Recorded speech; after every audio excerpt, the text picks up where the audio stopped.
program is in large part to so many people involved, but also a special thank you to NEF. Gotcha. Yes, thank you.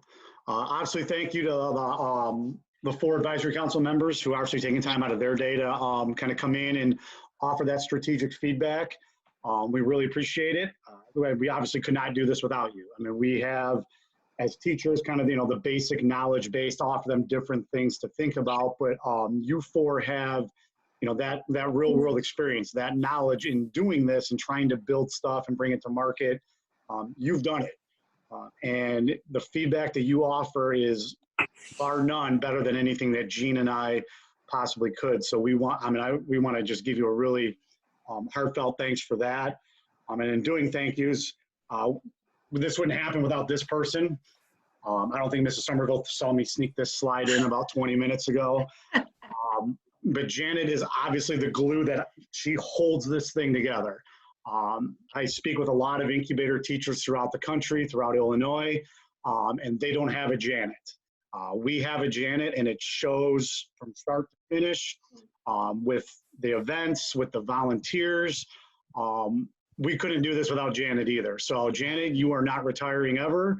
You're going to do this. I'll give you a stipend. I'll pay you a stipend, Janet. But no, thank you very much for all you do for the incubator program and all you do for Gene and I and helping us make this the best possible class in District 203. So thank you, thank you.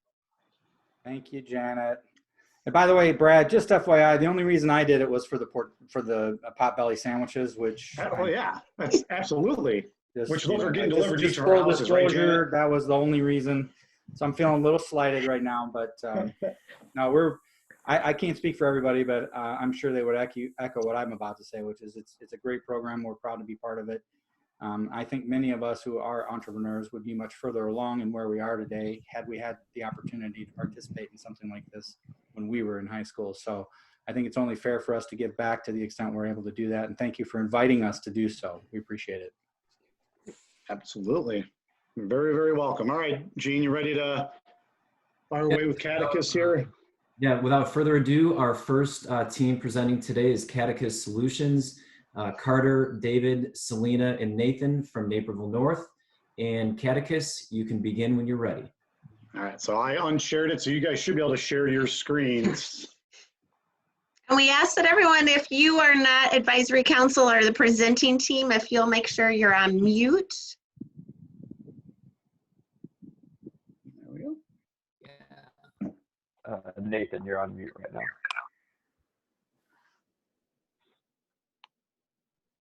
Thank you for that. All right, let me just get this right here.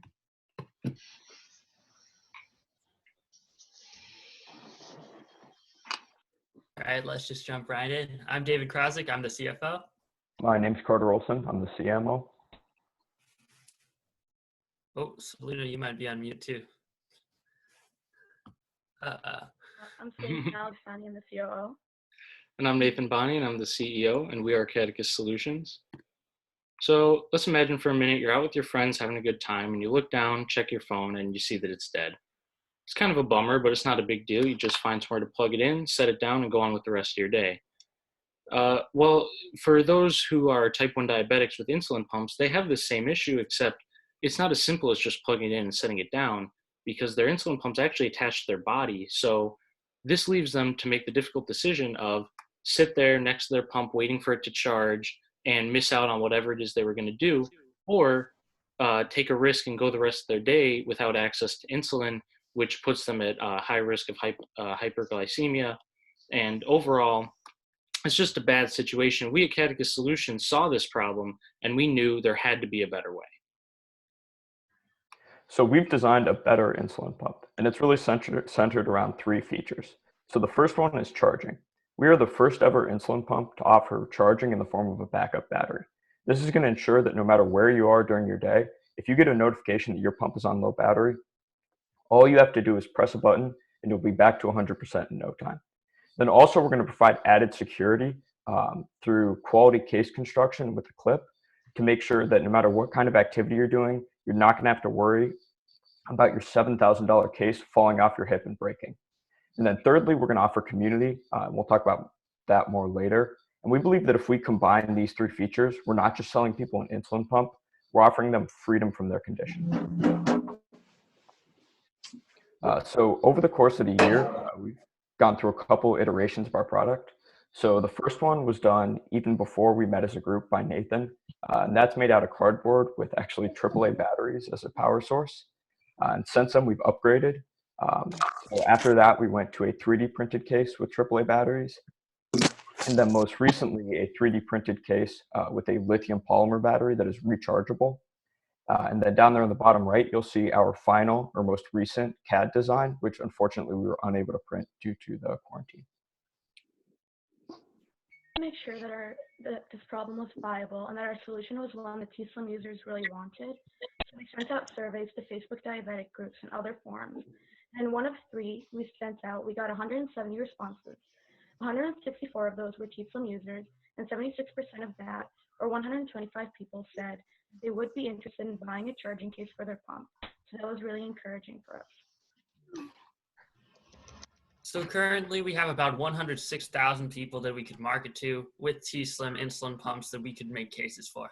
But we're not just planning to be a one product company. We're planning to expand not only to just type 1 diabetics in America, but eventually all diabetics in America, which will give us a massive increase in our total addressable market.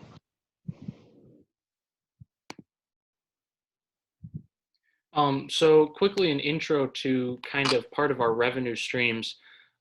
We originally were struggling with some issues with IP protection, and we kind of found that possibly making an app to build a network of users would be a good kind of unique solution rather than trying to find funding for a patent and especially defending a patent later down the road, because we honestly just don't have the resources to do that right now. So ultimately, we came up with the idea recently of building ourselves an app that would act as, first off, a hub to connect to all devices, all Catechus devices, both the case that we're creating now and any future devices, as well as provide, amongst other things, social elements to build that community and build a network of users to kind of lock them in, per se, and in a way protect ourselves.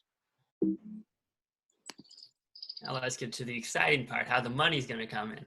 So we're planning to get online sales from our website as our primary revenue source. And currently our unit price is at $60, while our material cost is only at $12. And as Nathan said before, we are also planning to have an app that will connect to our devices, which will basically not only provide them a social aspect to it, but also provide them constant service with more features that they could tell from our actual device. And with the app, we could have an initial purchase, and possibly we could have the promoted content and ads on that app as well to increase revenue. But one thing about the app that we're still looking at is currently we haven't done customer validation for it, since it is a fairly new add-on to our idea. So the biggest step that we have to do next is get that customer validation and then move from there. So looking forward, like David said, we really want to get feedback on our app from customers and then make a final decision whether or not we want to go forward with it. So once quarantine is lifted, we plan to do that. And if the app is well received, we can not only begin doing further prototyping on our pump, but also to begin to wireframe the app and rework our marketing strategies. But if it's poorly received, we can simply focus on working on the pump and doing focus groups for that, and then finding manufacturers. We are Catechus Solutions. Live more, charge less. Thank you. Okay, he's next. Very nice. I'll start with a couple of quick questions. Can you, all right, so go back to the slide where you had the cost. You said it was $60 is what you're planning, and then you had $12 of cost. There you go. So this is for what specifically? The battery pack or the pump or what? Yeah, so just so the $60 we're selling a case for an insulin pump, and we're going to sell it for $60, and the material cost, which is basically the 3D printing plastic and the battery and the wiring that goes into it, is about $12 right now. Okay, so this is just for the battery to a medical device that is the pump, right? Yes. Okay. We're making a charging case for an insulin pump. Got it. And, okay. yeah, just to clarify, the insulin pump that we're making the case for already exists and is a separate company. We are solely making the case. Okay, and then go to the slide where the app description of your app is. Right, okay. So one of the things you talked about here is real-time data, blood sugar, so on. Are there specific HIPAA regulations that you need to be concerned about here? Will the data be stored on someone's, actual phone themselves, or is that going to be stored in the cloud? Yeah, so pretty much I'm not sure if you're familiar. There's a company called Dexcom. They currently make continuous glucose monitors that provide and they have an app that goes along with it where some of these features are already in there, such as like real-time data and things like that. They provide resources and tools to access this data, and we haven't, like we said before, we haven't put a whole lot of resources and time into researching this, but there are sort of like APIs and things like that exist that allow you to access the data. Right. Okay. We still need to do some more investigating into like certain regulations and things like that, though.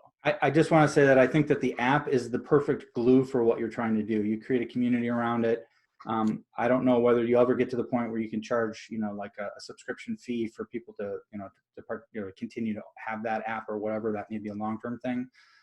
But I think that's the right approach because, as you said, there's plenty of other options out there for battery recharging and so on. So creating this specific community around it is a smart approach. So obviously I raised the question, that's an issue. So just think through that, as part of your app.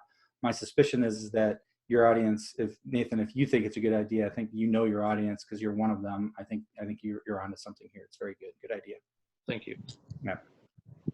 Yeah, if I can build on that, one of the things that I notice about this is that you're kind of doing two things. One, that you've got the case, that's the battery charging case and the extra battery, but it's a leap to go over to an app where you're actually collecting the blood sugar and the data. So I kind of see more of a partnership model with that company who does it and saying, hey, you can get this and that.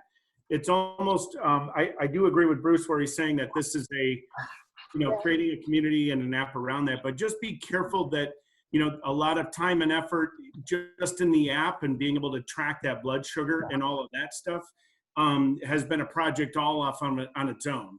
And so as you build a digital product like that, just be careful you don't go too far because nothing about the case is actually collecting the data. So if you were partnering with them, I think that might be a stronger play to say, get the case and this thing, and somehow you can tie the two together. That could be a great way to look at that versus trying to build the app that collects the blood sugar itself when you're a case company, you're a peripheral type company. So think about that as you investigate that. But if you can go back to the slide where you actually had the user data, I think it was before this, about 170, there you go. Now, tell me about the total responses of what? How did you ask them a question? Would this be useful? And then how do you translate the total responses of what you asked them to number of users versus interest in what? Go ahead. So we sent out a survey. We told them we were high school students asking about a product earlier on in the year. Facebook diabetes. I'm sorry, it's inaudible. Oh. Can you try to speak up a little bit, Selena? Somebody's going to need to mute everybody else. Yeah. All right. Can you hear me now? Hear me? Yes. Janet, are you able to mute everybody except for Selena? Yeah, but it's tracking them on now.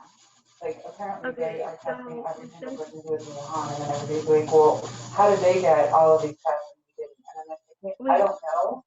Who knows? Yeah. Somebody's on the phone.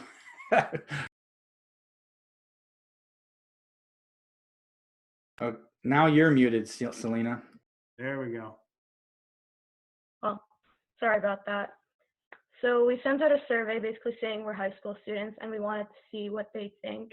It was before we just wanted to get validation on our idea. And it was 2 type 1 diabetics, and not all type 1 diabetics are t:slim users. So out of 170 type 1 diabetics, 164 of those were t:slim users. And then we asked them if they were interested in buying a charging case for their T-Slim pump. Not necessarily our charging case, but a charging case. Okay, I see how it ties together. Thank you. I have a quick question off of that. Do you know any more specific demographics on either the 125 that are interested, or in kind of like the next slide, you put the whole pool of people you're going after? Like, do you know how old they are, where they live? Who are you kind of focusing on out of this group? So T-Slim has traditionally marketed more to younger people because it's most technologically advanced of the other pumps. And they're still a smaller company, but they're starting to disrupt the market. And young people, that's really been their main customer base. And I'm just curious, what do you mean by young people? Is that 10? So that would be people under the age of 30. Okay. So it'd be young professionals. We couldn't find too much specific data on how they segmented. Okay. But yeah. And oh, sorry, go ahead. Something else to mention. So basically the survey wasn't just kind of like 3 questions, like, do you have a T-Slim? Would you like to buy this? We broke it down kind of into questions like, do you live a busy lifestyle? How old are you? Different things like that. And so, like I said, we kind of simplified it here on the slide in the interest of time, but our specific target market for our case is specifically younger people around the age anywhere between 16 to 18 to, like Carter said, 30 to 35, around there, young professionals or young adults who live busy lives. And that could look like, a lot of travel. It could be someone who is outdoors a lot. It could be someone who is busy with their job. Any of those sort of things where the chore of charging their pump interferes with their daily life or vice versa. And we want to give them the freedom to live their life the way they want to. Everything you just said would be great right up front in the beginning of the presentation. So everything you just said about the pain points and what they're dealing with, those are all good statements to put at the very beginning when you start a presentation, to first identify these are the problems, these are the pain points, this is what's happening. You indicate that first, then you say, and here's the solution. And then you introduce your product. Yeah, Susan, that's really great. I'm glad you brought that up, because what I was gonna add to that, Nathan, is to say, look, almost make it like a story. Have you ever in your life found yourself in this situation where you're out, you're diabetic, you're out, you're walking, you're hiking, you're with your family, you're whatever, and your insulin pump battery is going dead and you don't have access to any way to charge it? So, I mean, you just lay that out and everybody, you're hooked right there. I heard, have you ever in your life experienced this? You're like, yeah, I have. I mean, if you're in the situation you're in, or have you can even twist it, as Susan is suggesting, get that hook out there and say right away, because now people are listening, and then you can list the 4 or 5 things that happen in the lives of someone who wears an insulin pump, and we have the solution to that. And I think that pivot right away, that hook, and then go to the story immediately is really critical. So I'm glad you brought that up, Susan, because I was the same way. I was taking it for granted because I knew your story, but you don't ever want that situation. You want to always tell your story like someone's hearing it the first time. Yeah, and one person, an executive I know from a company, had said he calls it the 5-step. And any time, whether you're in college or in finishing high school or in business, you always want to, when you're presenting to sell, you always want to start with what is the problem and identify that. Then you introduce, this is the solution, this is how it works, this is the steps to implement it, and then this should be your results. So it's a 5-step. You always want to use that. And if you think about it, and you really think through some of the ads you see on TV, for instance, that's what they do on most of those commercials that are very well done, say from pharmaceutical firms. They'll always start with, this is the problem, this is what you're experiencing, we have the solution, it's such and such, this is what it is, this is how it works. So for laying out your presentation, you want to do that same thing. Because I remembered your story, your product from months ago when you guys first presented. So that's why I remembered what it was. Otherwise, I don't think I would have been as clear on exactly what it is. A couple of other quick questions. For the cases, the charging cases, are there a bunch of them on the market right now? Did you guys mention that or not? No, we're the first charging case on the market. See, I think this is really, I mean, if there's nothing like this on the market, this could be an amazing, serious product that you guys could really get out there. I think it's phenomenal. The thing I also want to ask you is this for the T-Slim, tracking for diabetes. That product, did you guys indicate, does that already have an app attached? Like, how do individuals who use T-Slim, where do their numbers go? What happens with their readings and their numbers? Is it electronic medical records that are going into their doctor's offices?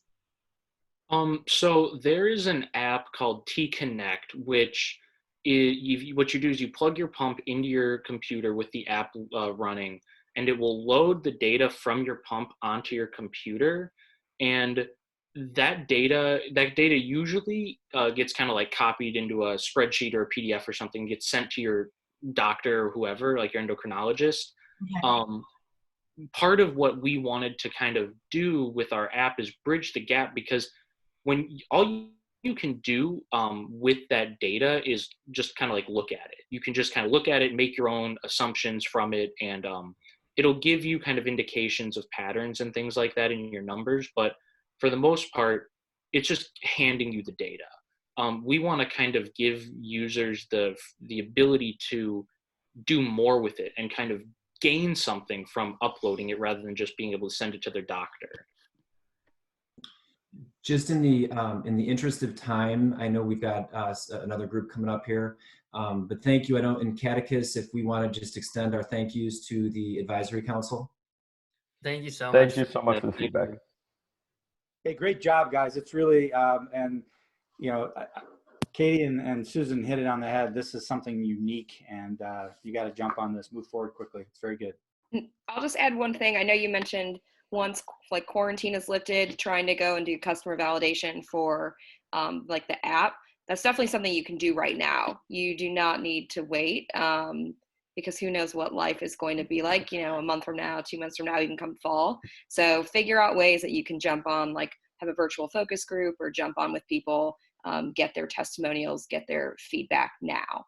And protect your idea if you can, because if it's not out there at all, I mean, seriously, figure out a way to protect your idea, because you could sell the idea possibly to another company, or at least lock it up under provisional. I think it's a provisional patent. So while it's being developed and all of this kind of stuff continually, you have a lock on the idea. So you guys might want to check into that. It'll help you pay for college if it works. Yeah, one other thing, if you don't mind, is pay attention to the form factor of the actual device with the manufacturer. See if you can get a hold of the roadmap. One minor change on their form factor could blow your design right out of the water, and all your investment, you're going to have to reinvest to build another device. So pay attention to that, because that's one of the biggest things that can throw you off of spending a ton of money on patenting and all of that stuff, guys. So just be aware of that. Yeah, if I could make a quick comment on that before we wrap up. The reason that we chose this device specifically is because they do software updates instead of hardware updates. So they won't really update their form at all. They're just going to keep updating their software within it. So then it should be the same pump that we're making the case for a good while. Yeah, you're probably right. That's good, but just make sure you pay attention to that. I mean, Apple iPhone and their consumable cases, I mean, a perfect example of form factor changes that throw it off. Don't rest on that laurel, but you're probably good with that analysis that you've done, but just pay attention to it closely. Yeah, thank you very much. Thank you. All right, thank you so much, Catechus, great job, and to the advisory council, thank you so much. And Brad, we can move on to the next team from Central. All righty, let me seamlessly get this ready to go here. All right, obviously, next group, we're flip-flop between Naperville North and Naperville Central. So we have Goat Gifts with Kenny Huffstetter, Anthony Pendolino, Emma Perrell, and Michael Wood. So guys, whenever you're ready and I'm done sharing my screen, it's all you. All right, is everyone here? Kenny, Anthony, Emma? Yeah. I only heard Emma. All right. They're all there. You're good, Mike. All right.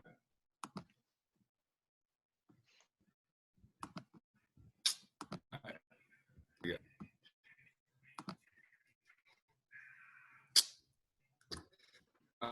summary. Take that as a yes. All right. Oh. We are Goat Gifts, and we've got you covered. I'm Michael Wood. I'm the Chief Executive Officer. I'm Anthony Pendolino. I'm the Chief Operating Officer. I'm Emma Pearl, and I'm the Chief Marketing Officer. I'm Kenny Hefstetter, and I'm the Chief Financial Officer. Imagine this. You're back in your college days. You get back to your dorm room after a long day of classes. You look around and you see this. Just a boring room with nothing to remind you of home. Nothing could be further from your home than this place right here. When your parents sent you off to college, they pictured this.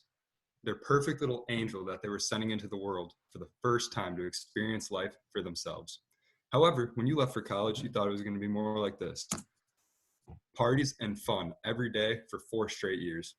Well, whatever end of the spectrum you're on, there's one thing that can never be taken away from you, and that is that unconditional love that you and your parents hold for one another. And that's where we come in. We're Goat Gifts, and we're bringing that love to your college campus. So I'll talk about the competitors first. So we have 2 big competitors that also do similar things that we do, and that is Campus Cube and HipKits. They're both care package companies, and they both send it to college students, and they are bigger companies and they've been established. So they have a lot more variety than we have right now, and they also have care packages for other people besides college students. So the next slide, I'll go some more in depth. So for Campus Cube, some things they do good.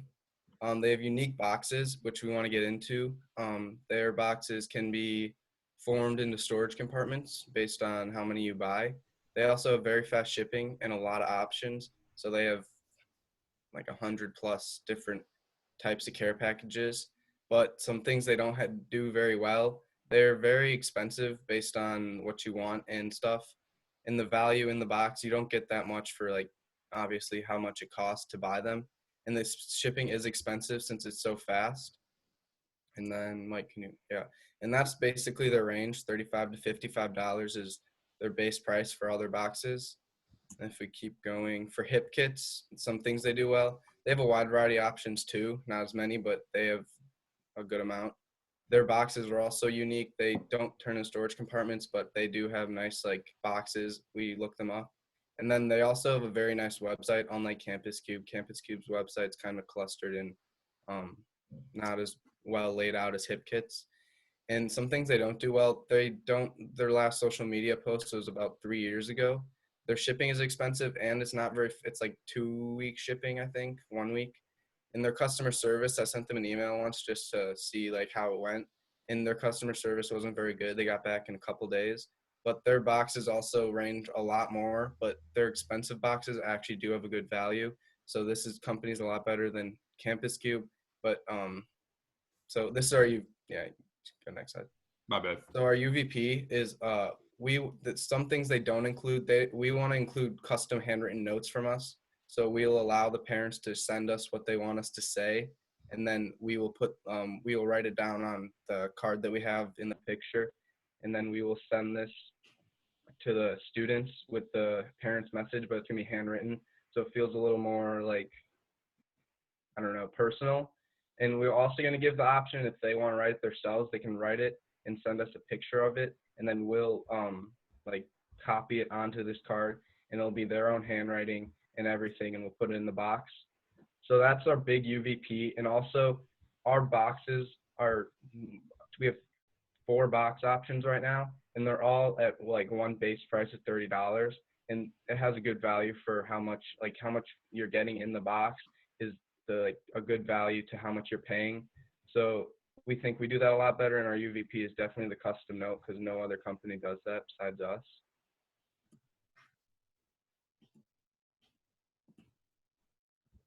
All right, so I'm going to run you through the financials. This is our 3-year summary, and I'm not going to go through every single year. I'm just going to focus on the 3rd year. And the way we projected this is we think our revenue is going to increase by 200% each year.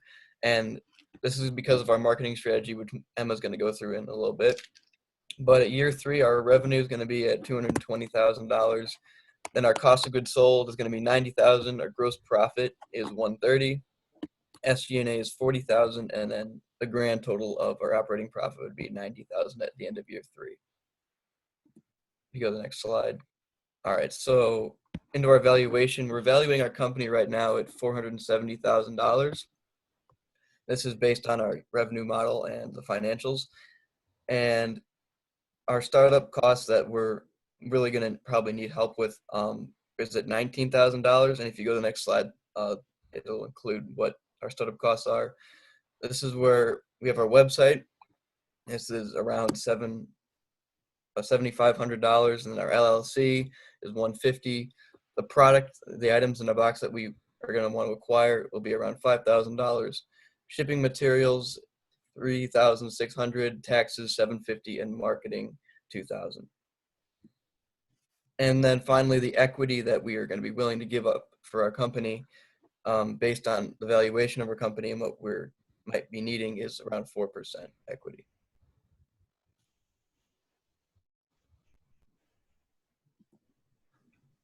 So here we have the TAM and SAM values. As we are still going off numbers before the coronavirus hit, we would have a total addressable market of $3.2 billion. We got this number from the total number of college students in the US, which is 20 million. And we estimated that they would get 4 packages a year.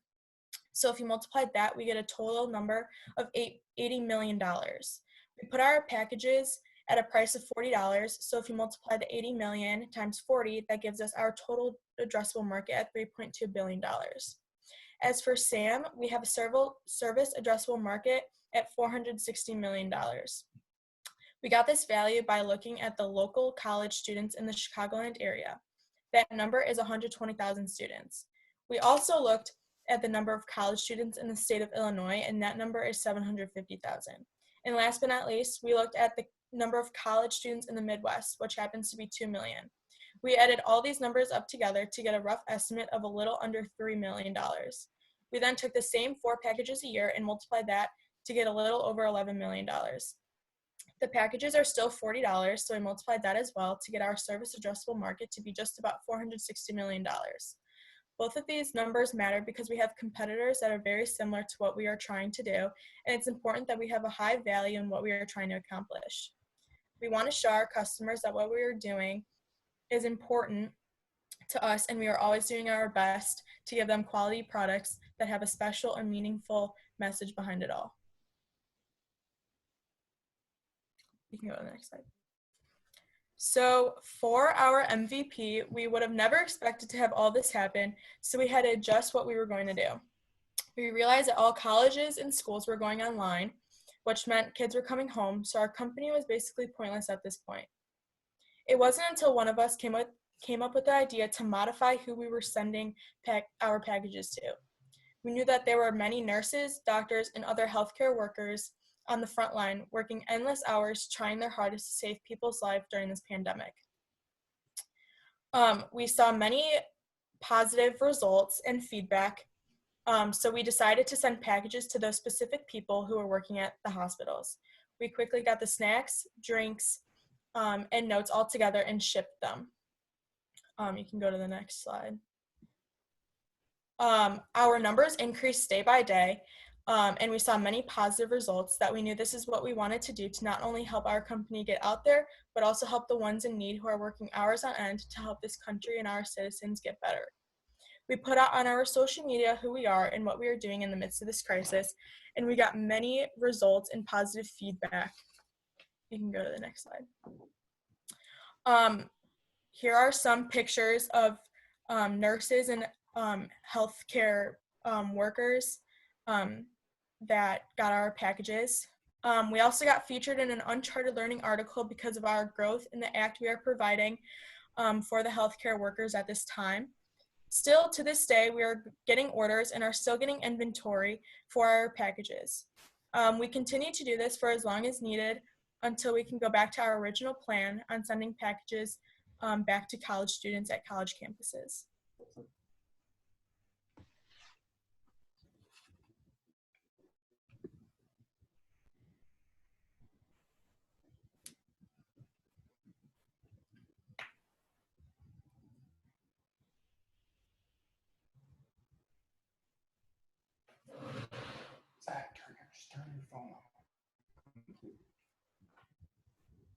Is that it? Are you done? No, we have a lot more. I don't know. I can, one second, let me share it. How do I do that again, Mr. Sorry, Newbetter? do you want me to just go back to sharing it? Because I don't know what just happened. Here, I can do it. Yeah, just go back and share it. I got it. Next slide, Emma. Yeah. All right. Or not. Cool. Okay. All right. So before I wrap everything up, I'm actually going to stop sharing it for a second. Hold on. All right, there we go. The reason why is because there's actually a few things that we have done that are like physical objects. And well, actually, we haven't done them. My mom did them. She's on the call. If anyone wants to say hello to her. So she made these little things like these. They're not stickers yet, but she turned this one into a sticker. And so we were in connection with Jim George, who owns a UPS store. But I emailed him a couple times about getting new stickers, and he hadn't got back to me. So we took it into our own hands and made stickers. Also made this little water bottle. It's another sticker. But then Emma talked about how we were constantly getting donations. And our most recent donation was actually, so I was on the basketball team at Naperville Central. And we got, so there was supposed to be a lot of like team dinners and stuff and like the banquet at the end of the year. And a lot of money went into that. So what we did is we got in contact with Mrs. Doherty, who's the head team mom for the basketball team, and Coach Kramer, and asked if they would be willing to give us the money that was left over to donate to us so that we can make boxes. And they said yes. So this is a card that we made. It just says thank you for like the healthcare workers, and then it says from the entire Naperville Central basketball team. That's a picture after we beat North. Sorry, Mr. Nolan. Yeah. So there's that. I could go back to sharing it for the final, and I guess I'll do that. All right. Oh, also, Mrs. Pendolino, got to thank her because Emma said someone came up with the idea, came up with the idea to give to healthcare workers. That was actually none of us four. It was Mrs. Pendolino, Anthony's mom. So really, it's kind of been us four plus my mom and Anthony's mom, and they've probably done more work than any of us four. So I want to thank them. All right. Go back to sharing my screen. Okay. The world is constantly changing and everything is moving so rapidly, but love is always in the air. No matter what happens and what challenges come, Goat Gifts will find a way to bring love to your loved ones. Thank you. There we go. All right, we're done. Before the questions start, I just want to mention, like, over the course of COVID, and when we started the idea, we've donated we raised about like $3,500, and we've donated about 120 boxes, I think. So yeah, I just want to give you the numbers in case you're gonna ask. So yeah, we're done. That's great. Congratulations, you guys. That pivot was fantastic, and way to seize the day on finding moments like that to do what you can, even if it wasn't your idea. Execution is critical, and you executed, and you're learning from it, which is, it's huge for this experience. So congrats on that. One thing I wanted to ask was, do you know what the difference is with mailing perishables versus not? Is there an extra lift on that when you have to send that stuff if you got food in it? So I talked to I had to ship some boxes to the hospitals. And when I went to ship them, I don't know where I went though, but the lady asked the question, like, do you have any perishables or anything in this? And I was like, yeah. And what she said, it was like $2 extra. And then she had to put like a fragile sticker on it, or a fragile label. So what happens if you don't disclose it? What's the risk? The food like breaking and stuff, because it won't have a fragile sticker. Because we also, the thing is, with the fast shipping of Campus Cube and stuff, we want to do the same thing, but they're like charging their customers the full price, and we want to eat some of that price with the price of our box. So we don't want to like charge that much for the fast shipping, and we want to get it there quick so the food wouldn't like you said, it wouldn't like become a problem of expiration or anything. Okay. And just a thought, I'm not advocating to sneak the system or anything, but something to think about, just really understand what that impact is. Yeah, for sure. Yeah. Sorry, can I add to that? So when you don't like tell them that there's perishables in it, it kind of gets shipped with like how clothing gets shipped. If it's, sometimes clothing's just shipped in like a sealable bag, it'll just be like thrown. So sometimes it'll get tossed around, but we don't really have anything that would like break since it's in a box. It's not like it's really going to get smashed unless something is really heavy and like falls on it. So honestly, we could sneak the system, but I'm not going to, as you said, advocate for that. Yeah. I think it's worth the question over to the post office, but it's not really sneaking if it's not a requirement. I mean, if the reason for it is to protect the contents versus some other reason, then it's your choice, it's your risk. It no longer, but if on the other hand, their rules are structured in a way that you have to do it for some other reason that, that we don't know, then yeah, you should probably comply. But yeah. One more thing. Can I add something quick? Please. One more thing. Sorry. Oh, no, I was going to say, I had some feedback beyond the shipping. In the beginning, GOAT, what does that stand for? Did you guys explain that? Or unless I missed it. Mike, do you want to take that? Is it GOAT, like it stands for something? Yeah, it stands for greatest of all time.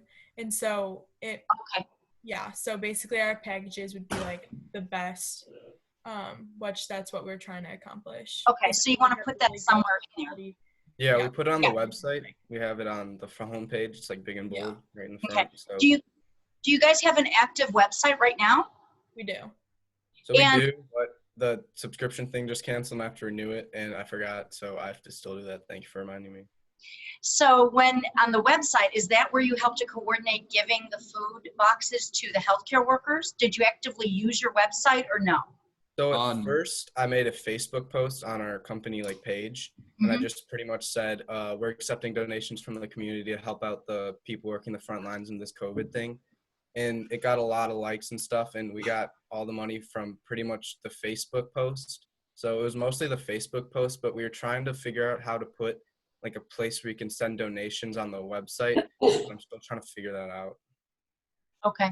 Yeah, because that's a good way that you can, as far as the marketing, you can promote it on social media, promote it on Facebook, but then what you want to do too is to drive people back to the website where they can then donate. And then on the website is where you can give them more details. The other thing that's important is if you were then to continue this as a business, you want to make sure that you have on your website a lot of the details on how you guys pivoted to help healthcare workers. It's such a good sort of give back PR angle for the company. You want to make sure photographs, information is all highlighted on your website. So you don't want to have it sort of take the place of what you're doing now with college being the target. But what you want to do is make sure that it's highlighted enough that people get that good feel, that goodwill feel on, wow, these kids own this, they pivoted, to help healthcare workers, and now it's back to their main focus. So all of the information you want on the website, you still can leverage that through your social media. So even on the social that would go out in the future, for instance, you could say, send your kid a care package and continue to sponsor the company that's given back, to healthcare workers. Learn more on our site. So that you're informing them that, and then people will say, well, wait, what did these kids do? Or how do they give back? They'll go to the site to learn more and then say, wow, I like what they do. I want to donate. Or I want to package and support their business for my kids. So that's something to think about on that. Are you guys still one more feedback? We'll have Katie go ahead, and then just for time purposes. Are you guys still collecting the notes or having people write notes? Are you guys writing notes in these boxes? Okay, so that's another thing that Anthony's mom is doing. So since you can't really take a donation from we've done specific people donating to specific people at hospitals, but for right now we're just having Anthony's mom write the note, and then we some of them we've put, just since there was a lot of orders, we've typed up notes, but for I think about a little over half, they were handwritten, and then we had to kind of speed it up because we were going a little slow, so we just had to type them out and put them in. So I think that is just an area in particular. If that's like your secret sauce, I think you need to like hone in on that probably more, because there's going to be a lot of subscription box companies that are going to be pivoting. So figuring out how you like protect that as your like almost IP, like how come one of these other companies doesn't just start sending notes? I hope you guys give your moms some equity in this company for all the work they're doing. Or at least a thank you or a Starbucks card or something. Yeah, but keep the like note thing in mind, because as you guys grow, and even if schools go back in session, one, I think probably pivoting and trying to get schools or clubs. So a lot of kids are going to be staying at home in the fall, like college kids. You could have like a reverse subscription box where schools would pay like a package to be sent back home to their kids that can't be on campus. But think about how you maintain that note piece. If that's really what you're hanging your hat on right now as the differentiator, how does that scale? And like, not just a sweatshop of your mom's like writing notes, but like, how does that grow? How do you keep that like front and foremost so you can use that as like your competitive advantage? And Brad, I know you said last one. I'm going to run through these really quickly for you guys because I got some quick notes here, just so we can get through them here. When you're doing a presentation, explain your product first. What is it? What's unique about it? Then talk about your competitors. You guys launched in very quickly to our competitors do this. We didn't even know who you were. So always start with your product first and who you are, and then say, this is how we compare to our competitors.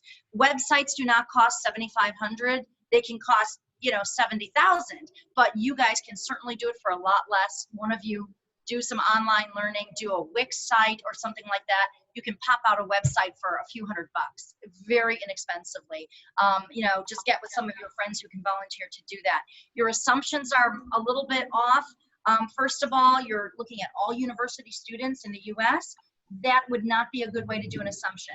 This is going to be something that would appeal to freshman students more and parents of freshmen. So you have to heavy up on the amount of freshman students, less for sophomore year, even less for junior year and senior year.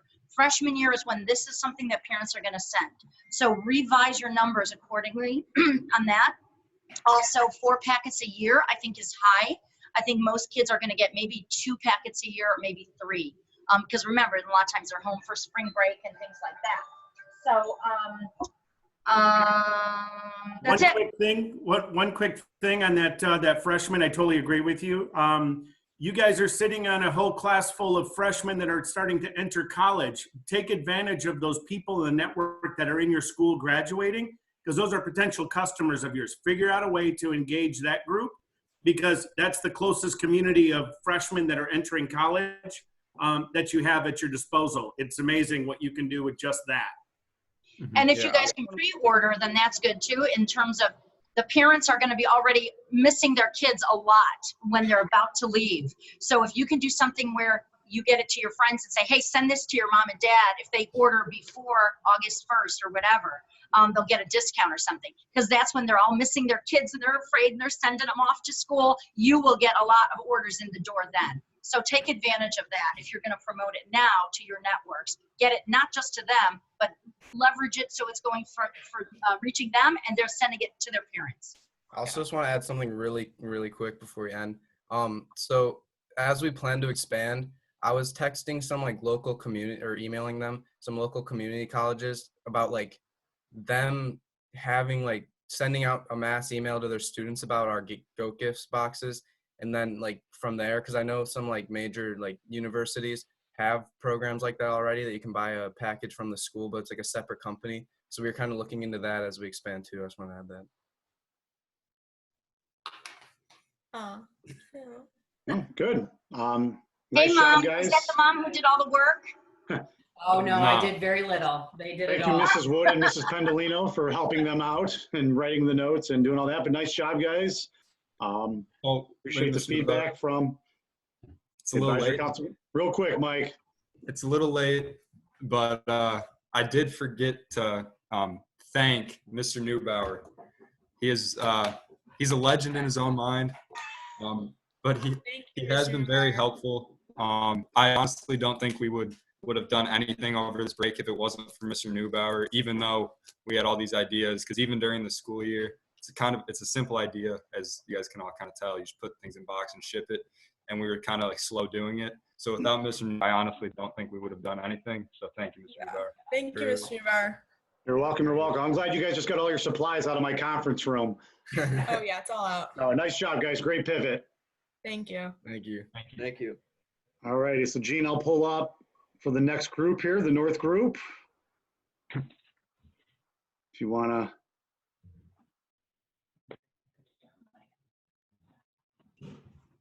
Brett, I just got cut off. Can you hear me? Yeah, do you just want to introduce your next group? Yeah. Okay, good. All right, from Naperville North, introducing Flynn Peters, Joe Spizzeri, Wayne Marin, led by mentor Sven Davies. This is Team Fitverse. We're going to try to get a little closer to on time. We're about a team off. So presenters, 15 minutes. So, and that includes Q&A. So we're going to get a little tighter on that.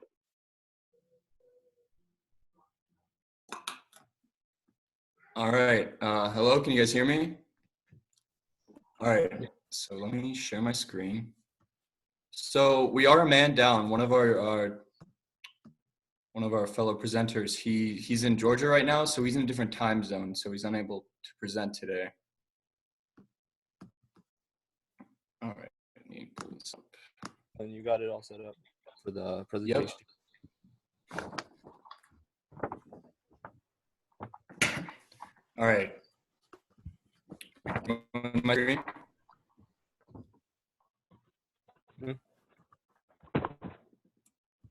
Are we good to go?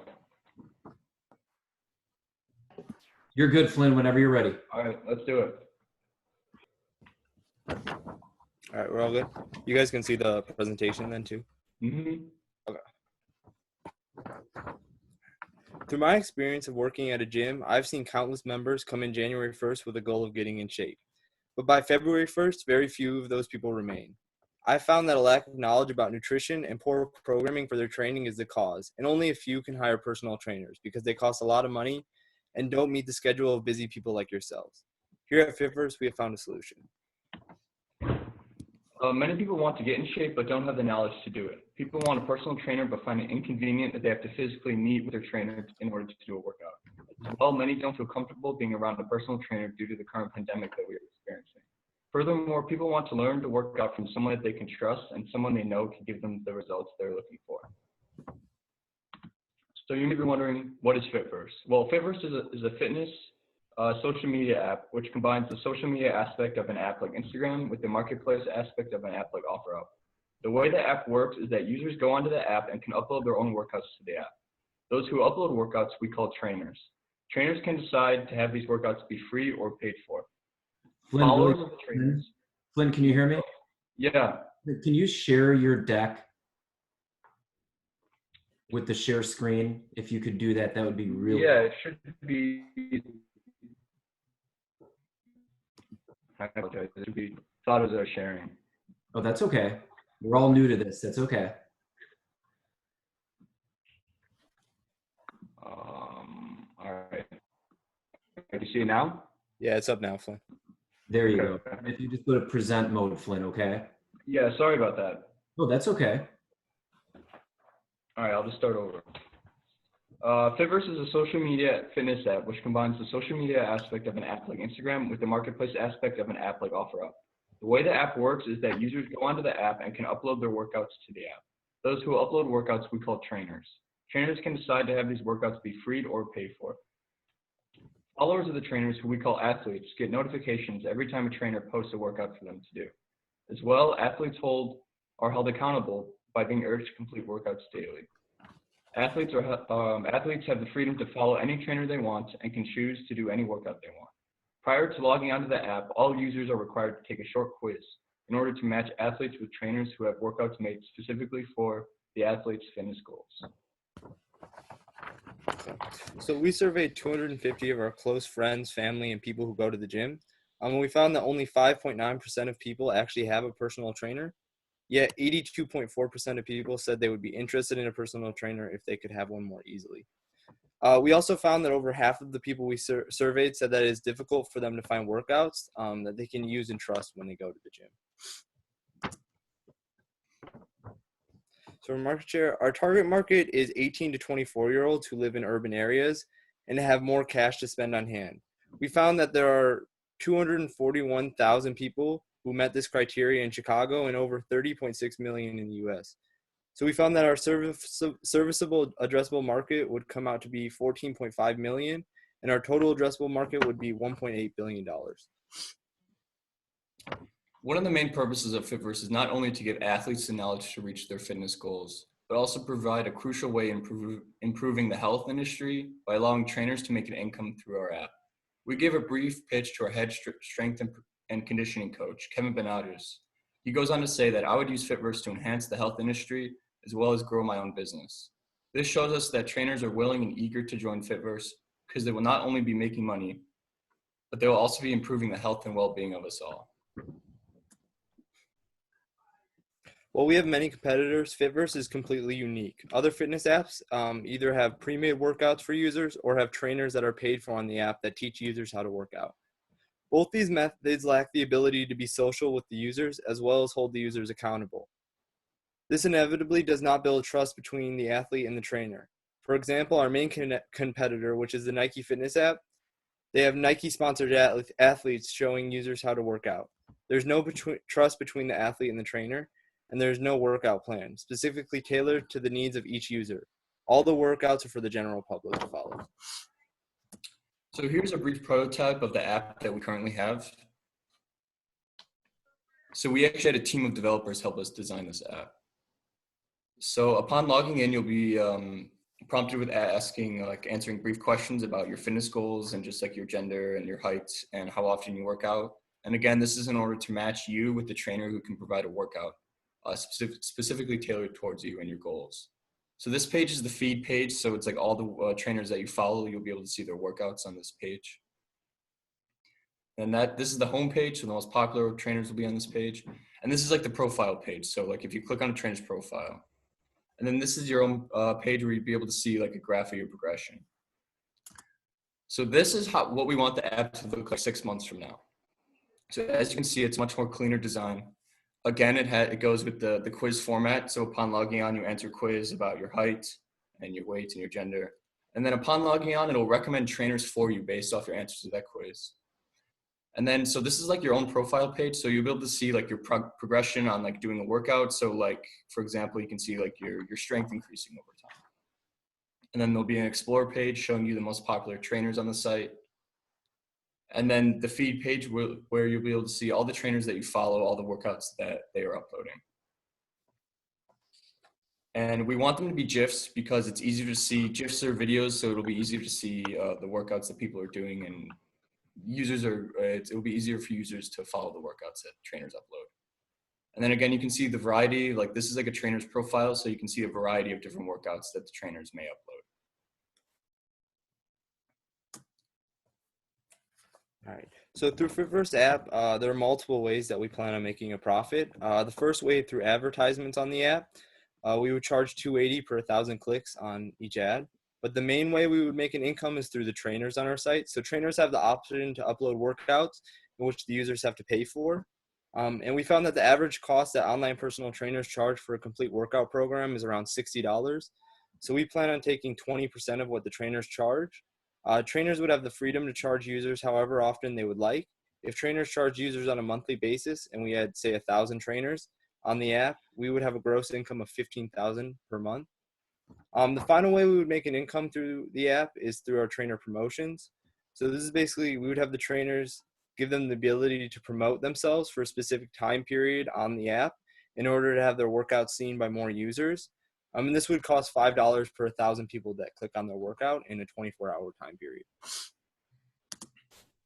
To market Fitverse, we plan to take advantage of the current situation that our country is in, the best that we can.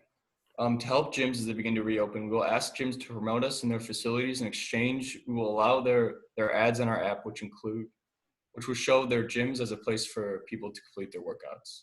As well, we will be creating Facebook, Instagram, and other social media ads in order to get as many people on the app as possible.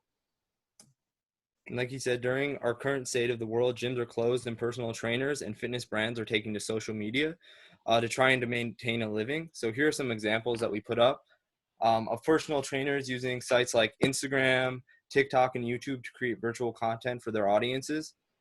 We see this as a golden opportunity to create a platform for all these trainers and fitness influencers to come and create their content solely for that purpose. As you can see by the views and likes on these posts, the YouTube video has over 1 million views. This has like 22,000 likes. And same with this TikTok. There's a lot of potential and there's a super high demand for this type of content as people want to find creative ways to stay in shape while stuck at home. So in the future, we plan on continuing development and design of our app. We want to begin our marketing campaign by making ads for YouTube, Facebook, and Instagram, as well as other social media sites. As well, we want to find more programmers that can help us get the Fitverse app to the App Store. Overall, join us in Fitverse and release the inner athlete in you. Thank you. Thank you. Nice work, guys. This is a long way from just where we were a few months ago. So very nice. Yeah, thank you.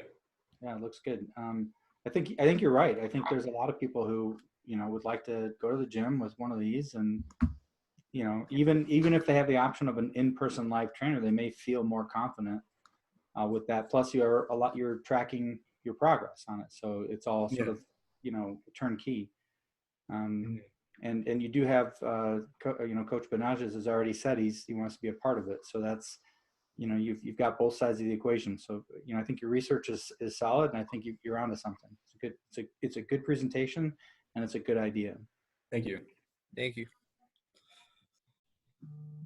Yeah, nice job, you guys. I think the demographic might be a little bit broader because even at my age, that I would love something like this to be able to, because I can't find workouts when I go to the gym. I've never, done anything in the gym like that. I wasn't a student athlete or anything, but I'm always looking for different ways. I'm always slugging around with apps, but I would think that there's a bigger market than you think there. But nice job on this. I like the idea. I like where you're going with it, and it's pretty well thought through. Thank you. Yeah, good presentation. It flows really well. It makes it easy to understand. So that's really helpful. And I think it's a solid idea. Thank you. As far as going into the future vision of the app, you kind of go into some design changes. I think in a pitch like this, you might want to just kind of leave that out. I mean, maybe just show what the future vision of the thing is. You don't really have to talk about, oh, we got a new design and all of that. You kind of detract from some of the important stuff in a pitch like this. So think about that. But, I like the new design. I think it's good, but I don't think it's relevant for a quote unquote pitch, if you will. Okay. Either show the new version or show what you've already got rolling. Yeah. All right. Thank you. Thank you. Quick question. What makes a trainer stick using your app versus getting, some people that they're working with and then going offline or, not paying for your app? Yeah, so basically trainers, they can make an income through the app. So like we said, we take 20% of what the trainers charge. And we found that on average, like on Instagram, for example, trainers will have like in their bio, they'll have a workout that they actually sell to users, and like it's an average price of like $60.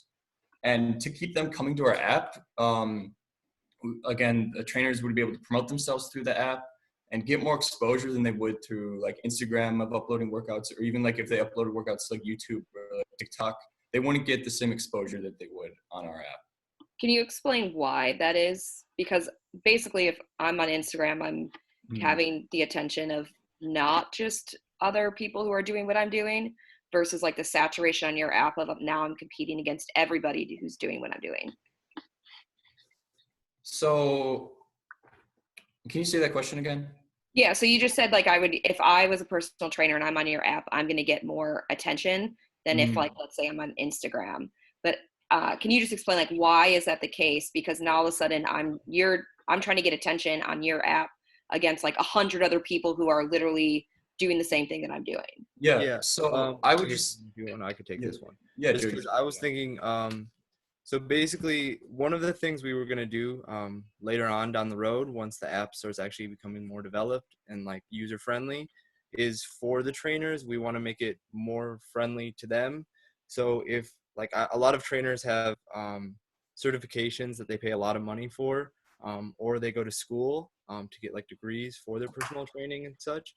So we want to have aspects where we can check for these certifications and degrees, and then we can verify certain trainers on the site, maybe with like a gold star for like certain verifications that they might have, just so they are like more valued for what they have. That is probably something that you can even address more early on as like a differentiator, because I know there's a lot of like wannabe people who think they're personal trainers on social media who are not doing things like the right way or in a safe way. And if that's something that you plan on adding on, definitely make sure that you're talking about it, because you're basically going after two markets. You're going after personal trainers, but you have to get individual people who want personal training to also use the app. Where now all of a sudden, if I know this is like a safe place to go for people who actually know what they're doing, and you're kind of have like a layer of vetting, I'm as like a user, I'm probably willing to pay extra than just crossing my fingers and finding someone on Instagram. Probably the same thing goes for the personal trainers. They want to be in as part of like a community of other people who are like vetted. But I would just make sure that you're thinking more about, as from the personal trainer side, what incentives do you really provide them to pay you 20% of what it is that they're now off of Instagram making completely on their own, right? They get all of it now. Is like, what are you providing them that is worth that 20% cut? I think the biggest area, and Katie has a really good point. What you're doing, it sounds like, is you're really setting up what they call a marketplace, right? So you're bringing in the people who want the training and want to get in shape, and you're bringing in the people who can supply it. So in those types of environments, your biggest area is going to be getting the eyeballs, getting the people coming in. So when you go to those trainers, you can say, yeah, you can do Instagram on your own and Facebook, and you spend all kinds of money just to try to get some traction. But instead, we've got good traction. We're already leveraging social media channels. We're known for fitness. So your big focus has to be on your marketing to make sure you're getting people there, and that's what you're selling into these trainers. Is look, you can try to do this on your own, but we're becoming a branded entity. We're doing a lot of advertising and marketing. We're getting people coming direct. So we've already got a name established, so it's easier for you to join with us, and we get you that exposure instead of you trying to do this on your own. So you're leveraging digital media, for instance, is going to be really important. And then like Katie said, the differentiators, what really does make you different for both the customers to come to the app, and then for the trainers to be set apart as having different credentials. So by establishing that, that's really what sets apart this whole app and can bring you the good trainers coming in and agreeing to be part of it. Yeah.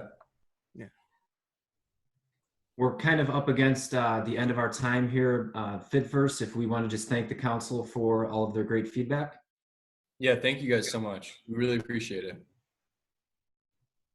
Thank you. You bet it, guys. Good stuff. Hey, yeah, nice here. Keep on it. Very good.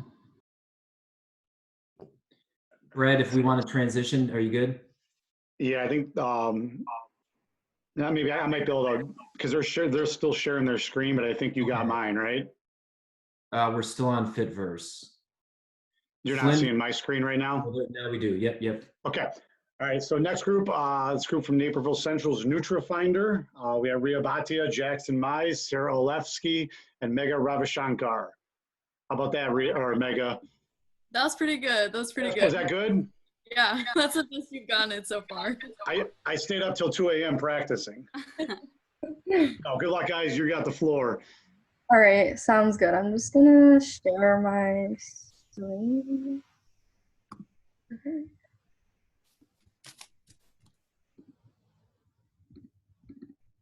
All right. Can everyone see that? Okay, sounds good. All right, we're just gonna get started then.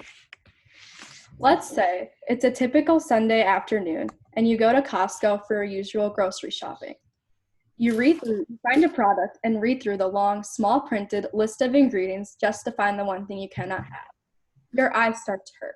Sometimes you may even misread and end up buying a food product that you later have to throw away. Grocery shopping can be a long and stressful experience, especially if you have a dietary restriction. It is difficult to locate food ingredients, can be time-consuming, and no simple solution exists. However, we are able to alleviate this problem. Hi, we're NutriFinder, and we're here to revolutionize your grocery shopping experience. Our solution is simple. It's a user-friendly app for individuals with dietary restrictions to be able to find food products more efficiently. Here we have a prototype kind of highlighting how our solution works.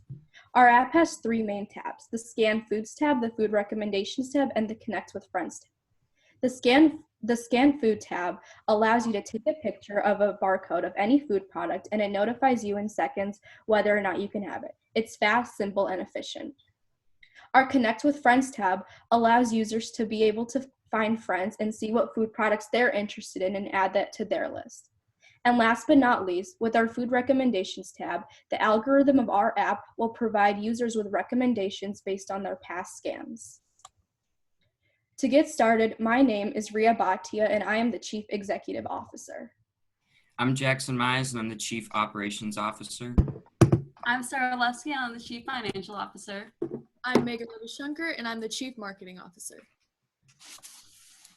All right, so the two main types of customers we're trying to target with our product is people with dietary restrictions and health-conscious individuals. People with dietary restrictions includes people with allergies, people with religious diets, or people who are just like vegetarians. And then health-conscious individuals includes people who are trying to lose weight as well as people on diets. All right, so going into the market that we're looking to target, first we looked at the total population of the US, and then we further narrowed that down to the number of people with dietary restrictions, and we got 196 million for that.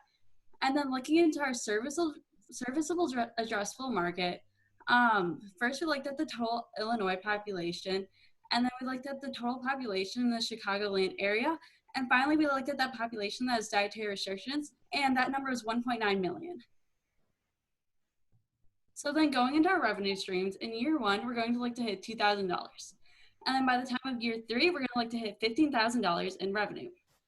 We're looking to hit this by having a couple different monthly subscription plans. So in the first plan, we're going to have, that will be our regular plan. And so that'll have all the basics, such as the scanning function, as well as the ability to connect with friends and a couple different food recommendations. And then with the premium plan, you're also going to get more food recommendations, more recipes, and also geographical-based reminders for, say, if a food that you really like that's in your dietary restriction goes on sale, it'll alert you when you're in that area. So now we're going to be going into our business validation and talking about what we really did to validate our solution. To get started, I just want to play a short portion of our demo video in which we promoted our app on our website and our social media accounts. So I'm just going to play a small portion. Grocery shopping can be an inconvenience for those with dietary restrictions. You have to read through the long, small printed list of ingredients just to find the one thing you cannot have. Your eyes start to hurt, and sometimes you even misread and end up buying a food product that you cannot have. With a revolutionary solution, NutriFinder alleviates this problem. The app starts off with the user being prompted to the welcome page, where they are first asked to create an account. So the rest of this video kind of walks you through the solution as I kind of stated before. So now we're just going to continue with this presentation, but we promoted this demo video through our website, our LinkedIn account for NutriFinder, and our Instagram account, and we found that this really got our solution out there, and it helped us really validate our problem. Yeah, so another way we validated our problem was relevant is through our customer survey that we sent out, and we sent it out and we got 324 responses. We found that 62% of people had dietary restrictions and had challenges finding foods that they could eat. We found that 69% of people would use an app that shows exactly what they can eat on the food products. And that just really helped validate our problem was relevant overall. So in addition to the customer surveys and the demo video, we also went into various areas and did 50 face-to-face interviews in total between the 4 of us. And in this, we asked people within our target market many questions relevant to our app and our idea. And we were able to gain a lot of feedback on what customers with dietary restrictions want, as well as what they think of our current structure of our app and everything. So another way we validated this idea was through our pre-downloads. So one of the main purposes of our website was the pre-download feature. So customers or users of our website could click on the pre-download tab, which would prompt them to the pre-download form where they simply enter their name and their email address to show interest in our app and possibly purchasing this app in the future once we get it developed. So the main thing with the pre-downloads is that we had a total of 57 people register for a pre-download, and this went to show that our product is viable as well as of interest of people with dietary restrictions.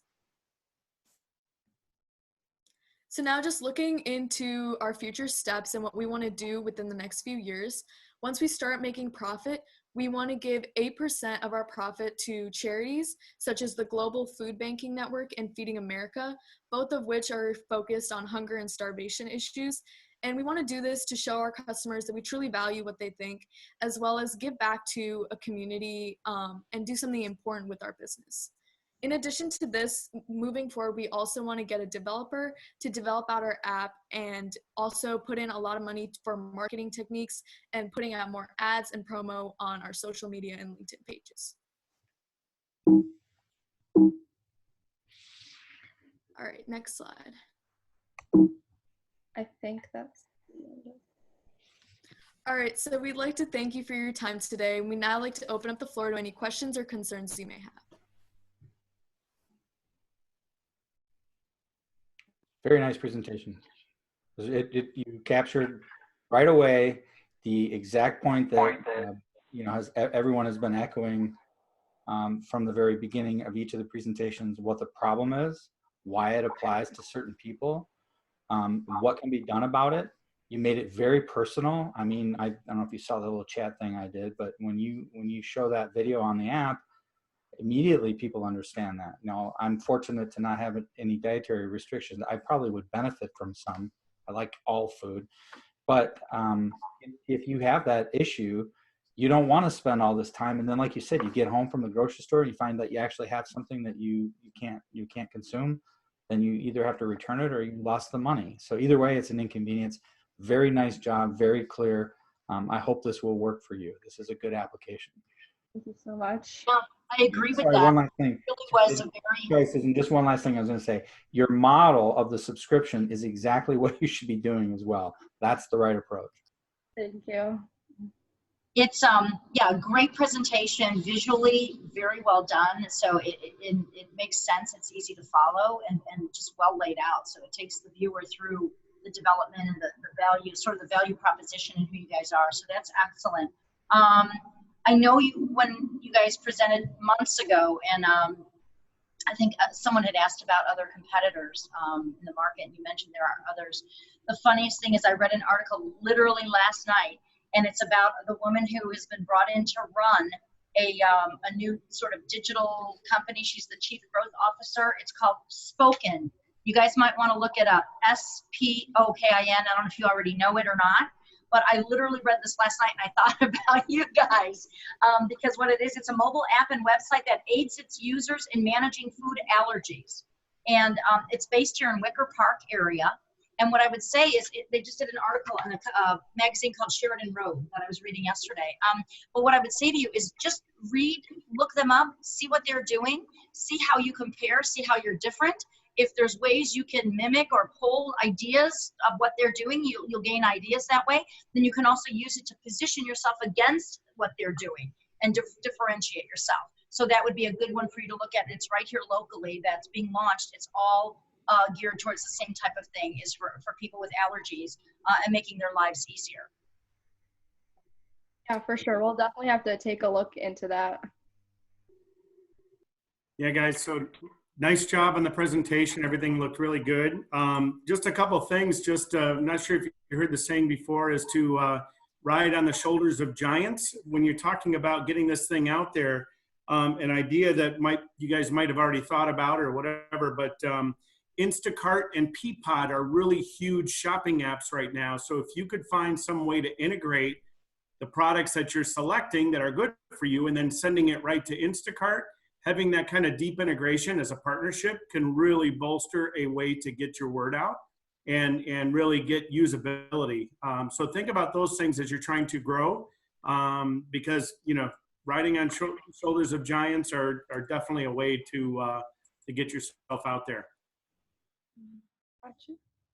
Actually add on to what John said, and like something that you can even start doing more immediately, because it might be hard to get in touch with those companies, especially given everything that's going on. More and more places, even restaurants, are trying to figure out ways that they can provide people food in different ways, and almost in some cases are turning into small grocers in themselves. So potentially there's even a way that you could partner with some like local restaurants or local small businesses who are trying to be creative in what we'll say these like pandemic times and figure out how they can keep their business operating, that maybe this can be an add-on to what they're doing or become a competitive advantage for a business to partner with you all, that would bring new customers in to work with them who they are not able to make right now.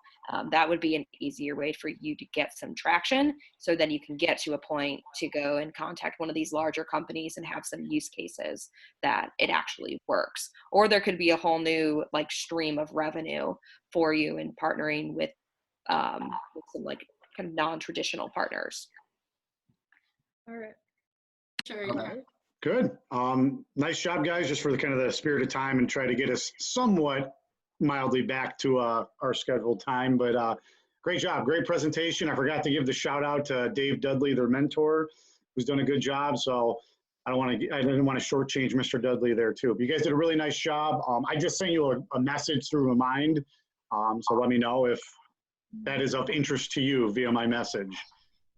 So great job, guys. Thank you. Thank you. Thank you so much. All right, Coach Nolan, are we ready for Yes. the next North group? Yep. All right, let's get this. All right. And introducing our next team from Naperville North, Music Match, led by Jordan Shy. And special thanks also to Karen as Jordan's mentor. Jordan, whenever you're ready. Hey guys. Earlier last year, my former piano teacher retired, and I had to go find a new one. I had deadlines to meet, however. Internationals were in the spring, and I needed a new teacher right now. That being said, it took me about 6 months to find a new instructor that could work well with me. About 4 months too late. I had to attend a competition with no formal instruction. I pretty much ran in blind. I still did well, but I definitely could have done better if I had found a teacher in time. Now, what if there were a way for students to quickly and efficiently find the perfect music instructor for them? My name is Jordan Shy, and welcome to Music Match. When a student searches for a music instructor, they do one of two things. They either go to their local music store and ask around, or they go to a friend of a friend who's a music teacher. From there, they would usually do a free trial lesson to see if the two are a compatible pair. If not, the teacher would usually recommend the student to one or two other teachers. What ensues is a never-ending cycle of searching for teachers and attending trial lessons until you finally find a good match or settle for an instructor who will just get the job done. The truth is, this takes way too long. It's outdated. In fact, this is how Beethoven and Mozart found their teachers back in 1770. There are several factors that go into finding the perfect music instructor. Factors such as price, time, distance. If you're a beginner student, you don't want to be paying $80 for an hour lesson and commuting 2 hours a week. What you need is a teacher who will teach you the basics. Teachers, on the other hand, they have the same issue as students, plus one more. They don't have enough money to advertise themselves. And even if they did, there are very few, if any, effective platforms to advertise themselves on. The truth is, teachers want more students, and ideally, they want students that are compatible with their teaching style. But because they can't find enough students, they have to settle for an okay fit. And nothing's more frustrating than having a student who just doesn't listen to you. Our goal here at Music Match is to make the mentor matching process seamless and stress-free. Our solution is quite simple. Imagine if there were a website that listed all your local music instructors along with their rates, the description of their teaching style, as well as their certificates and awards they've won. And through filtered searches, Students would at the very least be able to find a short list of nearby music instructors that meets the student's needs and fits the student's learning style. For teachers, our website will be a way to cheaply and effectively advertise themselves. They'll be able to create profiles, list their certificates and accomplishments, explain their teaching style, and state their teaching level and what type of student they're looking for. To validate our market, our team sent out a survey through our personal social media, our mentor's social media, as well as Facebook groups in the Naperville area. We amassed about 260 responses. The majority of our respondents were white women ages 25 through 55, essentially the white moms of Naperville. The key question we asked was, would you use our site to find a private music instructor? 80% of all respondents said they would. Now, regarding our revenue streams, we have 3 main streams of revenue. Through the teachers, when they sign up with us, they will pay a $12 entrance fee. I guess like a $12 subscription, and this will be paid monthly. In addition, whenever they find a student with us, they will also pay an additional 10% of their lesson fee. So for example, if a teacher is charging $80 per lesson, they'll pay us $8 each time they have a lesson. We also intend on putting advertising on our website.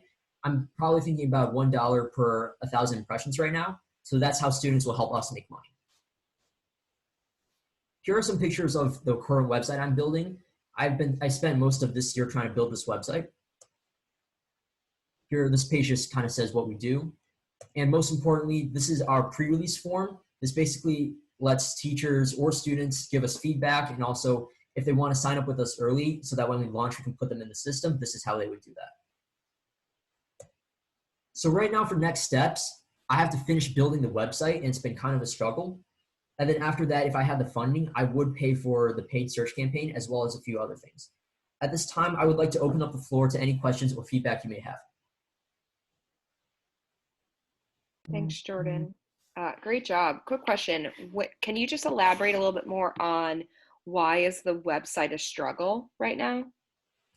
Personally, I don't know how to build websites. I've been doing this pretty much through just reading books and looking at YouTube videos. So that's why it's been a struggle, because I don't really know how to do it. And I would pay someone else to do it, but as of right now, I don't really have the money. What kind of platform are you using to build it? WordPress.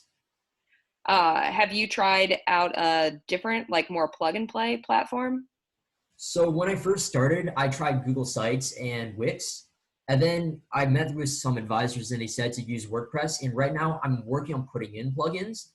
But what you just said, using like a plugin website, I don't even really know what that is. No, I think I was just gonna say, I mean, I don't know how far along you are in the process, and obviously like the mentor conversations you've had have been probably much more in depth than our conversation right now. But depending on like what you're trying to do, especially if right now you're just trying to get almost like an MVP to mark, like you're just trying to like get something out there for people to actively use, using something that is more of like a drag and drop or plug and play, like Wix, or there's like a million other kinds like that out there, that, you know, you could spend in, you know, 2 hours, build something that might not be exactly what you want, but has enough functionality that people can actually go and start to use it. You can use that to actually start generating some revenue, getting people using it, and then put that money towards, you know, maybe hiring someone, or, you know, finding someone on like Upwork or something like that to build out more of like a detailed WordPress site. So just like where you spend your time and what you're trying to do, it could be good enough for like right now for what you need. Okay, I see. Thank you. Yeah, I think that's a good point, is look at something like that. Also, a lot of times, you know, you'll find it might be high school students that are already doing this type of thing, but also college students. A lot of times they're building out something for a classroom, or one of the courses they're taking, and they need to build a website. So you can even get, you know, some people that want to build something for free, and they could help you with it. So I would say, just to quickly leverage your connections in your network and that kind of thing, or social media, to see if someone can help you build one. If you have to do it yourself, then I would agree with what Katie said, is just do something like on Wix or something that's a lot easier to do. Just a really quick add on to what Susan mentioned about even college students. A lot of college students, their internships have been canceled for this summer, and they're literally looking to do anything. So this could be like a great way to reach out to some people who have a lot of free time now that could spend like literally it would probably take them a couple hours to build out what you're looking for. So that could be like another in the meantime thing to work on, but I would do something you have can easily control right now and then find free help. Okay. And I think it's a great idea because I think you're really, targeting a group that, they don't have the time and the knowledge of how to promote themselves in terms of the music teachers who do private lessons. So instead of them trying on their own, it's very much like the fitness app we had just heard about, where you're, again, kind of creating a marketplace. So you're bringing in the teachers to offer lessons, and then you have to reach all the students so they know whenever they need to find a teacher that this is the place to come to get that information. So really promoting it, using social media, using digital as much as you can to promote it and bring those people to that that place. That's what you're doing, is creating a marketplace. So promoting it is going to be really huge. But I think it's a really good idea because there's a need for something like this. And I mean, I think it's just a matter of marketing it, getting it out there for people to start saying, yeah, I'll pay that fee. It's a pretty nominal fee for them to pay ongoing. But I was thinking too, at some point you might change the model, even instead of taking a portion of every lesson, maybe drop that a little bit, make it a little bit bigger on the upfront for them, because it's a little bit harder, I think, to control how you get paid on every lesson that they do, whether they're charging 25 or 35 or whatever for each student. It's kind of an accounting nightmare to track all of that. So you may later on consider a different way of billing it and bringing in the dollars. Yeah, that's a good point. Nice job, Jordan. I was going to mention that as well, as far as take a look at that revenue model. Charging a fee up for a subscription and a fee as part of the byte per service. That's not really that common to do, and it might actually, dissuade some people from joining the platform. If anything, just go test it, validate it with a couple teachers and see what they think about it. Would you be willing to pay $12 subscription a month and give me 20% of your fees? Because I think that will inform, what the mood would be like to be able to do something like that. But I definitely like the subscription more than the price per byte. But also, think about the value, like Susan said, is that you've got this Uber model where you got drivers and you got riders, right? Musicians and teachers. Try to find ways that you have, that you're bringing value to the teacher in terms of how you can market them to an audience, and then going to the audience and how you can actually hook them up with really good instructors. Maybe tiered models of types of instructors there are. I think you're on a top tier type instructor profile, whereas somebody who's just beginning may not need the same instructor that you do. So maybe a tiered structure you could think about, but try to create that value. Think of it as you're serving two markets and you're delivering value to both sides, and both sides is very unique about how you address them. But think about that, test it, talk to users of prospective students, and then prospective teachers. Yeah, Jordan, good job. I just want to add, you're trying to build two sides. You're trying to develop two markets. You want to get a pool of students, and then you're also looking for a pool of teachers. And if the teachers are going to be the ones that are going to be paying, they're going to want to know that there's quality students to choose from. So you're going to need to develop the base of students first, and you're going to need to be able to qualify them in some way. So you're going to, I didn't quite see on your questionnaire, but I want to make sure you ask the question of what level of student they are, because if the predominance of your audience is, beginners or intermediate students, you're not going to be able to attract the type of teacher that, for example, the kind that you would want. So just make sure you're understanding that you're developing two separate pools right out of the gate, and you need to develop the demand before you develop the supply, or the supply won't be interested. Got it. Thank you.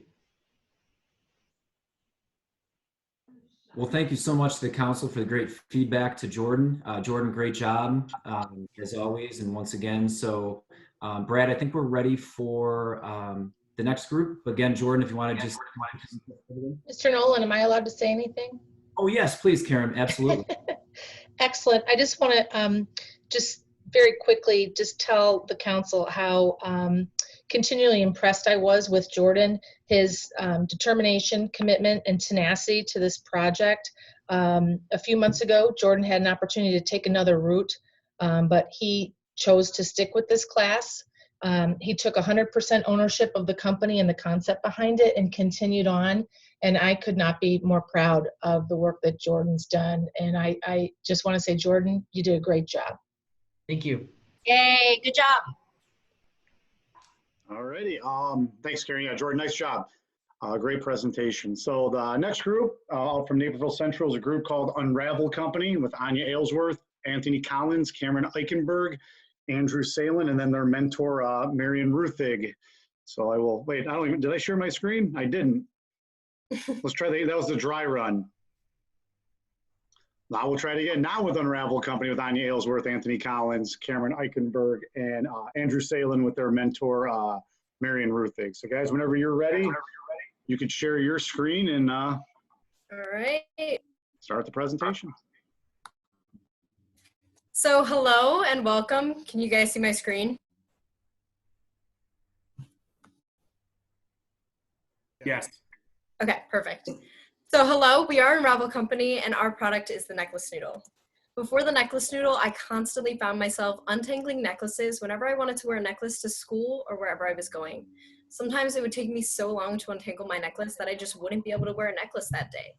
When I traveled, I would take my jewelry out of my luggage and it would be a mess. And I constantly wondered, what can I do to solve this problem so that I don't have to waste so much time untangling my necklaces? That's why we created the necklace noodle. Now that I have a necklace noodle, whenever I want to go put on my necklace, I simply grab my necklace, well, not untangle, but unclip the necklace and put it on. There's no untangling involved. And when I'm done, I just put my necklace back through the necklace noodle, clip it back together, and I'm good to go. And I can put my necklace noodle wherever I was storing it before. If I'm on the go, I can put it in my backpack, purse, luggage, sports bag, or makeup bag. And if I'm at home, I can put it in a drawer, on a countertop, in a box, or anything like that. And I know that it won't get tangled. With our product, untangling jewelry is a thing of the past. Hi, I'm Cameron Eichenberg, the Chief Executive Officer of Unravel Company. I'm Anya Aylesworth, and I'm the Chief Marketing Officer. I'm Anthony Collins, I'm the Chief Financial Officer. And I'm Andrew Salin, the Chief Operating Officer. So when looking at how to decide our target market, we looked into 3 categories: demographics, psychographics, and geographics. And when we looked at our demographics, we decided to pick women who are 20 to 40 years old. For psychographics, we looked at people who travel and own jewelry, and geographics, people who live in the Chicagoland area.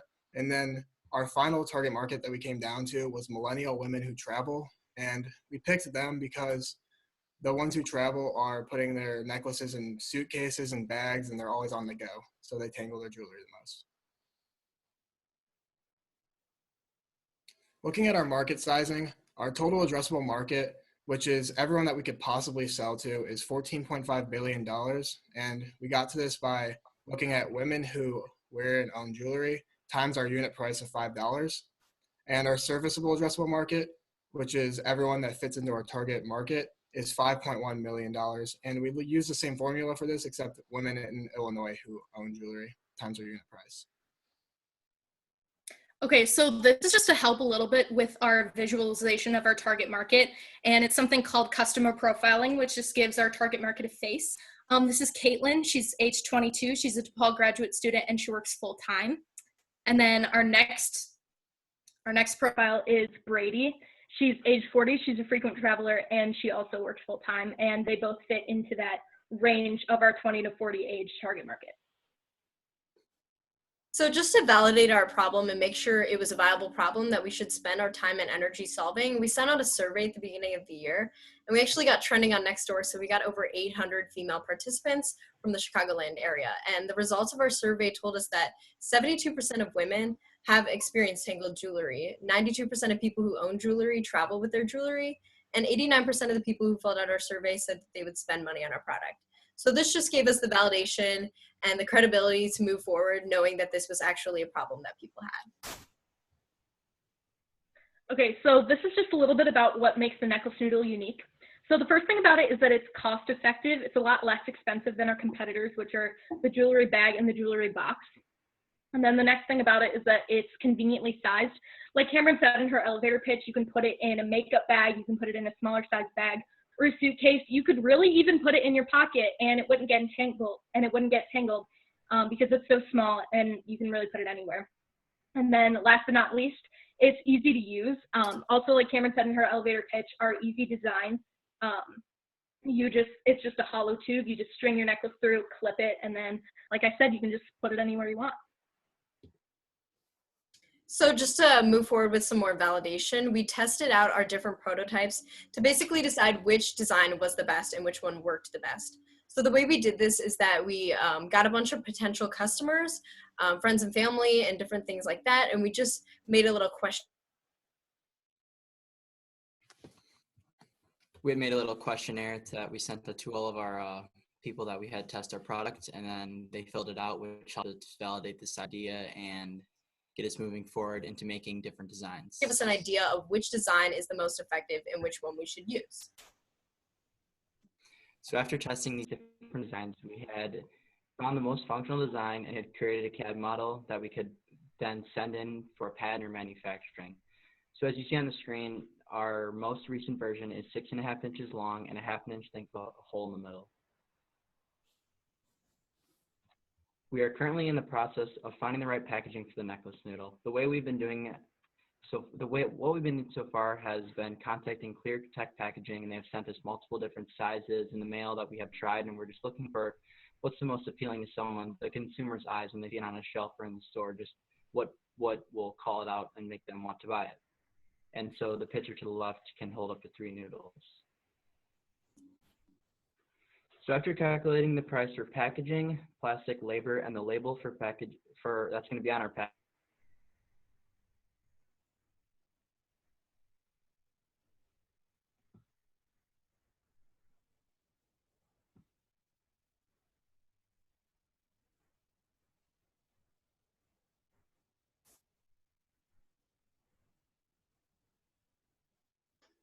Anthony, I think you jumped out a little bit there with your Wi-Fi, so you may have to repeat what you were saying with the pricing model. Okay, I was saying that we calculated the price based on the packaging, plastic, and labor, and also the label that we're going to put on the outside of the packaging, and that would all cost us $2.30, and we would be selling it at $5, leaving us with $3.70 of a profit margin.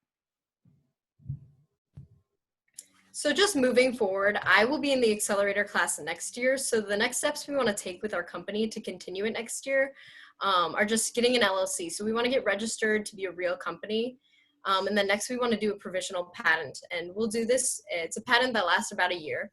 And we want to do this so that we have some protection on our design and our idea when we move forward into manufacturing. And manufacturing is something we want to do through Alibaba, Upwork, something like that, just so we can actually start producing our unique product. Okay, so this just tells you a little bit about how we make the necklace noodle. So basically what we're focused on now is using a process called extrusion molding.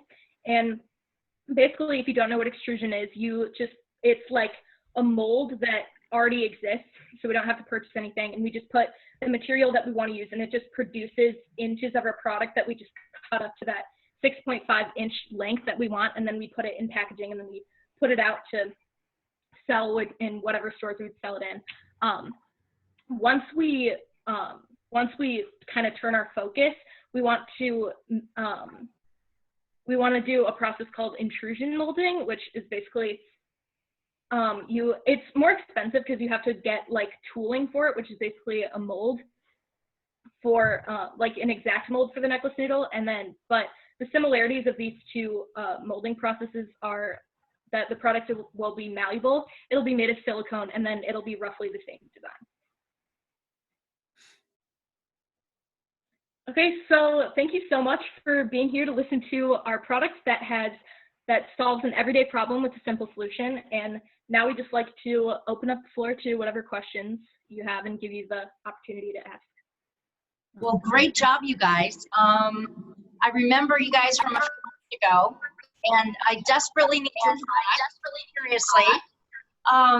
I think a lot of people would love this. A couple things I can tell you about. First of all, great cover on that tech glitch where, you know, the one just kind of kept going, which shows you guys really rehearsed, you really know the product and the whole presentation. So good job on that.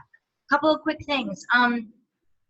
Your demo, ages 20 to 40. I mean, I feel like you're trying to shrink it down, so you said that. This product literally could go like age 12 to like 90. Any girl, any woman, even men possibly, if they wear necklaces and bracelets or whatever product. So your demographic is larger, but the key piece you need to find is more on, I guess, the behavioral aspect or the psychographic, which is when you need this mostly is for travel. Some people may use it in their own home, keep their drawer in order with all their jewelry, but travel is the key piece that you need. So women who travel. So I'd say your age can expand, but behavior has to be travel oriented.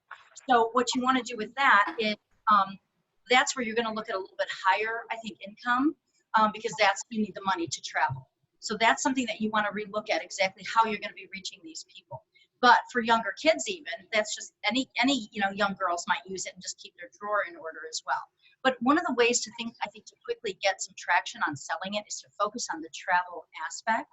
And with that in mind, once you get your provisional patent, what I was thinking to get you up and running very quickly, look at doing a tie-in with a company, sort of piggybacking on to something like a company that would sell jewelry, a luggage company that would sell luggage, and then this comes with it. If you buy such and such, luggage, a travel case or whatever, you get this, this free product with it to keep your jewelry in order. So that's something where it would be a natural tie-in. So try to tie in with some kind of a luggage company, a jewelry company, or even like an Ulta. If you tied in with Ulta, they sell all kinds of little bags and things like that. That can possibly be a tie-in as well. And the other thing you could do is tie in with like an Avon or a Mary Kay, where they are doing sort of multi-level direct selling. So they're selling, the makeup and all of this. It would be a natural, and these are people usually who have money who would most likely travel. So that would be a natural fit in for them. If you buy so much in makeup or whatever, there's another thing, if you want to write it down, called Beauty Counter. And they're new, they're trying to do products that are very natural, and they're, again, multi-level type of selling, but then they're getting in with the women who have money, who are buying the makeup. It's a natural tie-in to say, buy this as well for your jewelry. So that is something to really think about.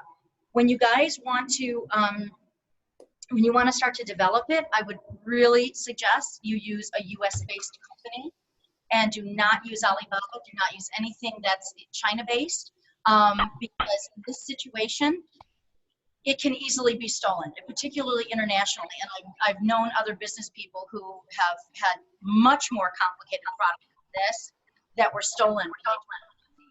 So it's a simple idea. What you have to do here is if you look up, it's called first to market. So it's an easy product to steal. Somebody can tweak it just a little bit and steal it and then start pumping them out. And it would be a huge lawsuit for you to try to do anything about it.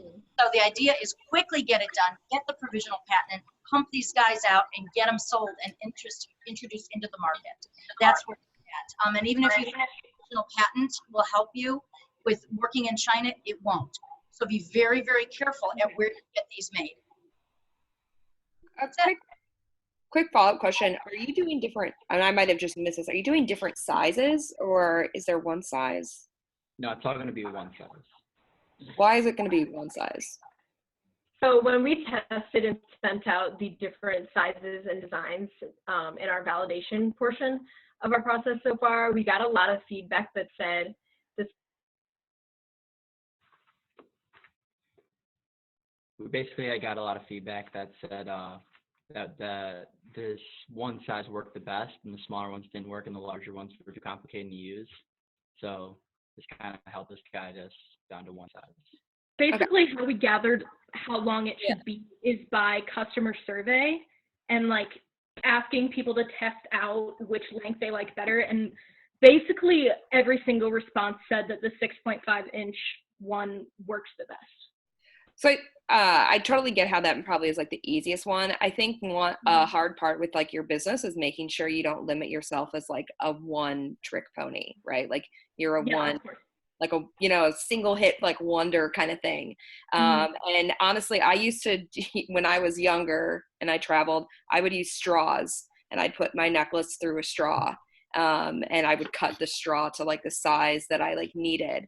So I think what you want to, I'm like, yes, it might be easier, but I know like even like my mom, she wears really, really long necklaces, right? I don't. And if I were to put a really long necklace, even through like a 6.5 inch one, it's still going to get tangled up. And then everything that you're saying is like null and void, right? I'm going to be like, my necklace still got tangled, like, because it's too long. So I think either you need to limit kind of the type of accessories that you're requiring work with this, or even like, you could say like our preferred seller is this 6.5, like this is like the original necklace noodle, and then we have like extensions based on like the size that you're working with, and you can sell them in different packages. You could sell them in like a little travel kit.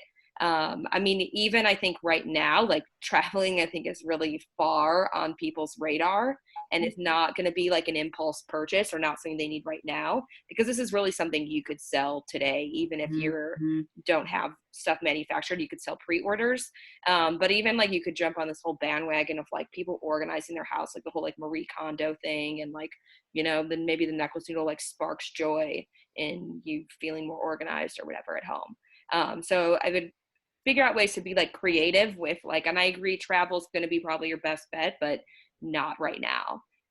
But figure out ways to like capture people's money, and it's probably going to be in more than one version of one size of noodle.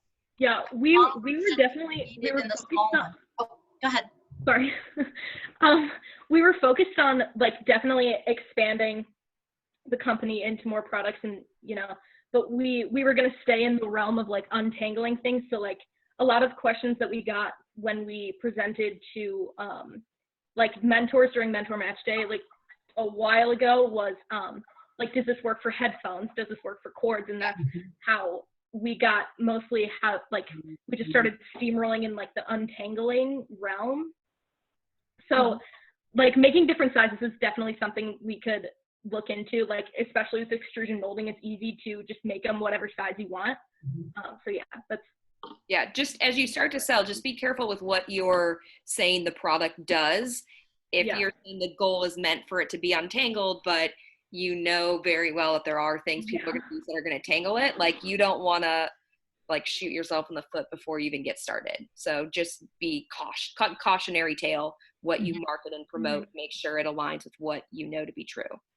Yeah, and that's one of the benefits of our products being so inexpensive to make and so small, is that we can make 3 different sizes and put it in one package and still sell it for a pretty low price. So just for different size necklaces, for bracelets even, stuff like that, we could definitely make different sizes. That's great advice.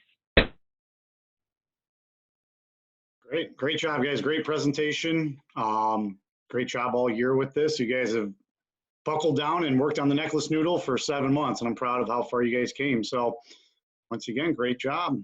Thank you. Thank you. Thank you. All righty. Coach Nolan, we ready for the last North group? Yes, turning it over from Naperville North, introducing Team Waveline, introducing Adnan, Isha, Annika, and Charlize, and a special thanks to their mentors, Jonathan Thompson and Aikna Schillingford. So Waveline, whenever you're ready, the floor is yours. All right, I'm just gonna share my screen real quick.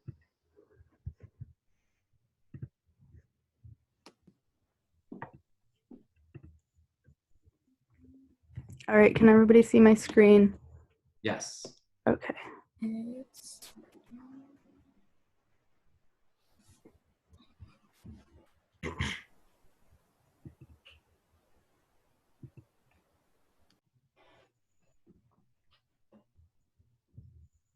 Okay, let's go ahead and get started.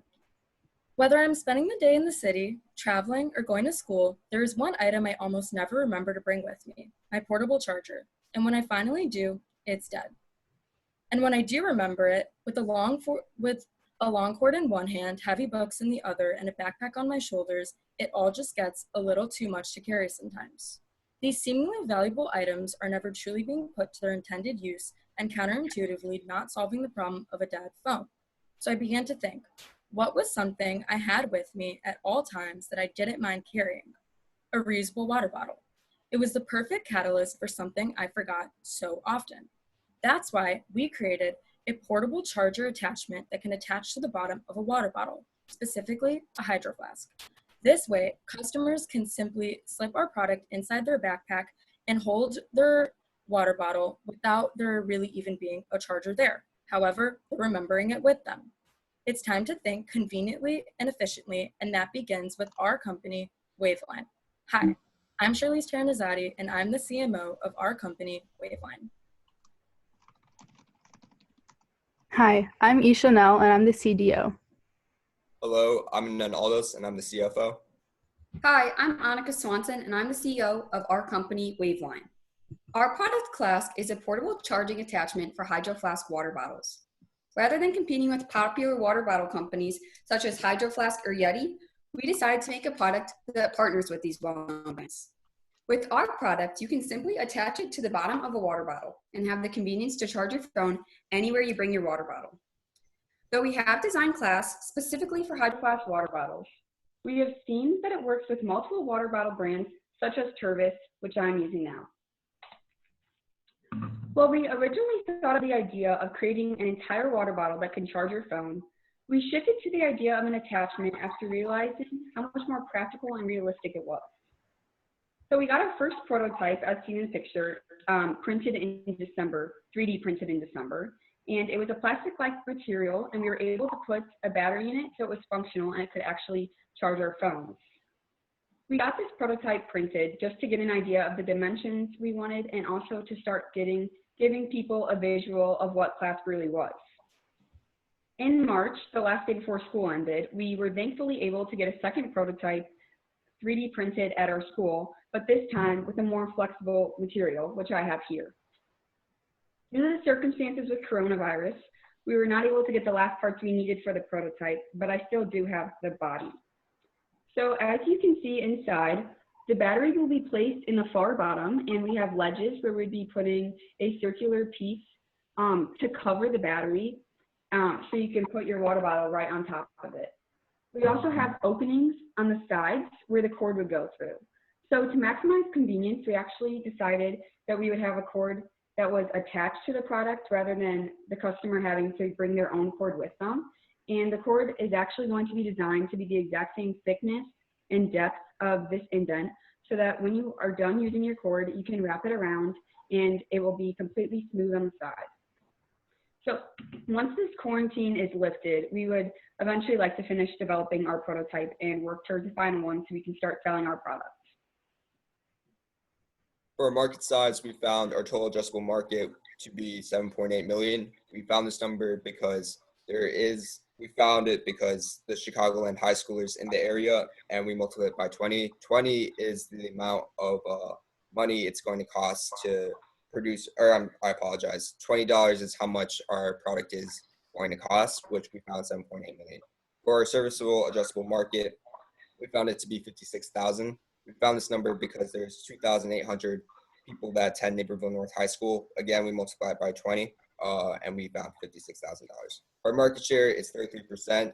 There's only 2 direct competitors in the market for right now, so we took a proportionate amount, which would be 33%.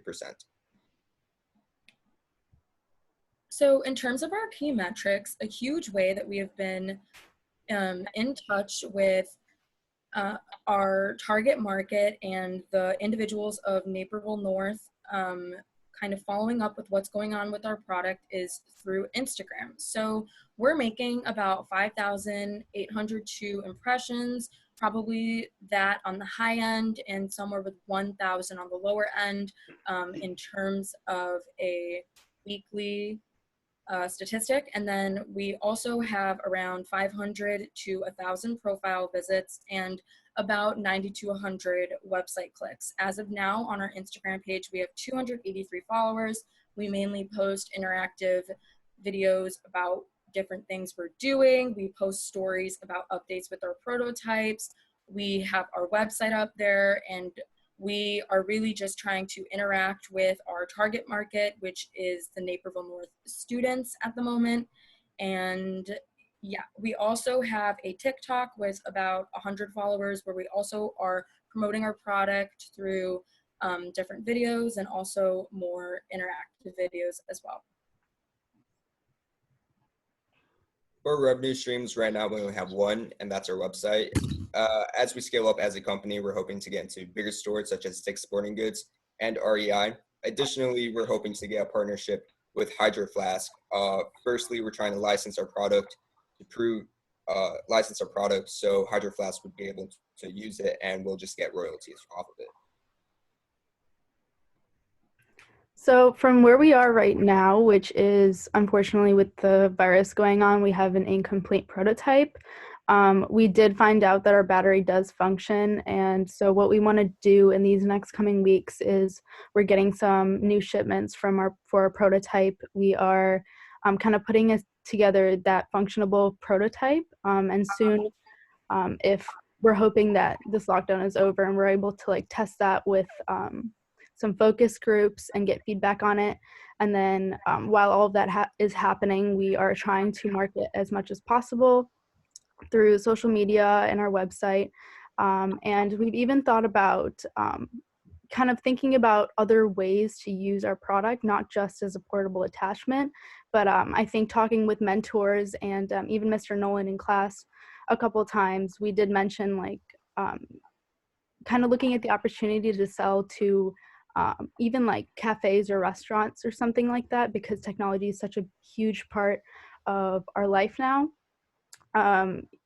You know, we've had many instances where you would just go to a restaurant, you want to take a group picture, but your phone's almost dead. Even at Starbucks, we know that there's wireless charging platforms and things, but even if you just put one of our like cup holders there where you can charge your phone with the cord and put your drink in the same place, it might be a new kind of method to bring convenience to people. And with that being said, we are Waveline, and we like to bring convenience to the modern day people's fingertips. Thank you. And we'd like to open the platform to any questions, comments. Hey guys, nice job on that. This is an interesting product. I'm just curious, other than you've kind of validated some things, people are showing some interest online that you're doing, but how are you validating the price point that people are willing to spend on something like this? Because there are different charging options. You know, there's a lot of different ways that, you know, I carry a charger in my bag and things like that, but how are you validating the question of, you know, the viability of this and also the price point? So, okay, I'll go. So one of the things that we used to kind of calculate our price point was the cost of what it does take to make our product. I believe our COGS are around $7.80, so around $8. So, and we're pricing it based off of either other portable chargers or even our Hydro Flask. So one of the things that we talked about with a mentor is if people or teenagers are willing to buy, or parents of teenagers are willing to buy a Hydro Flask for what, $40 to $60 for a water bottle, something like an attachment to go along with it.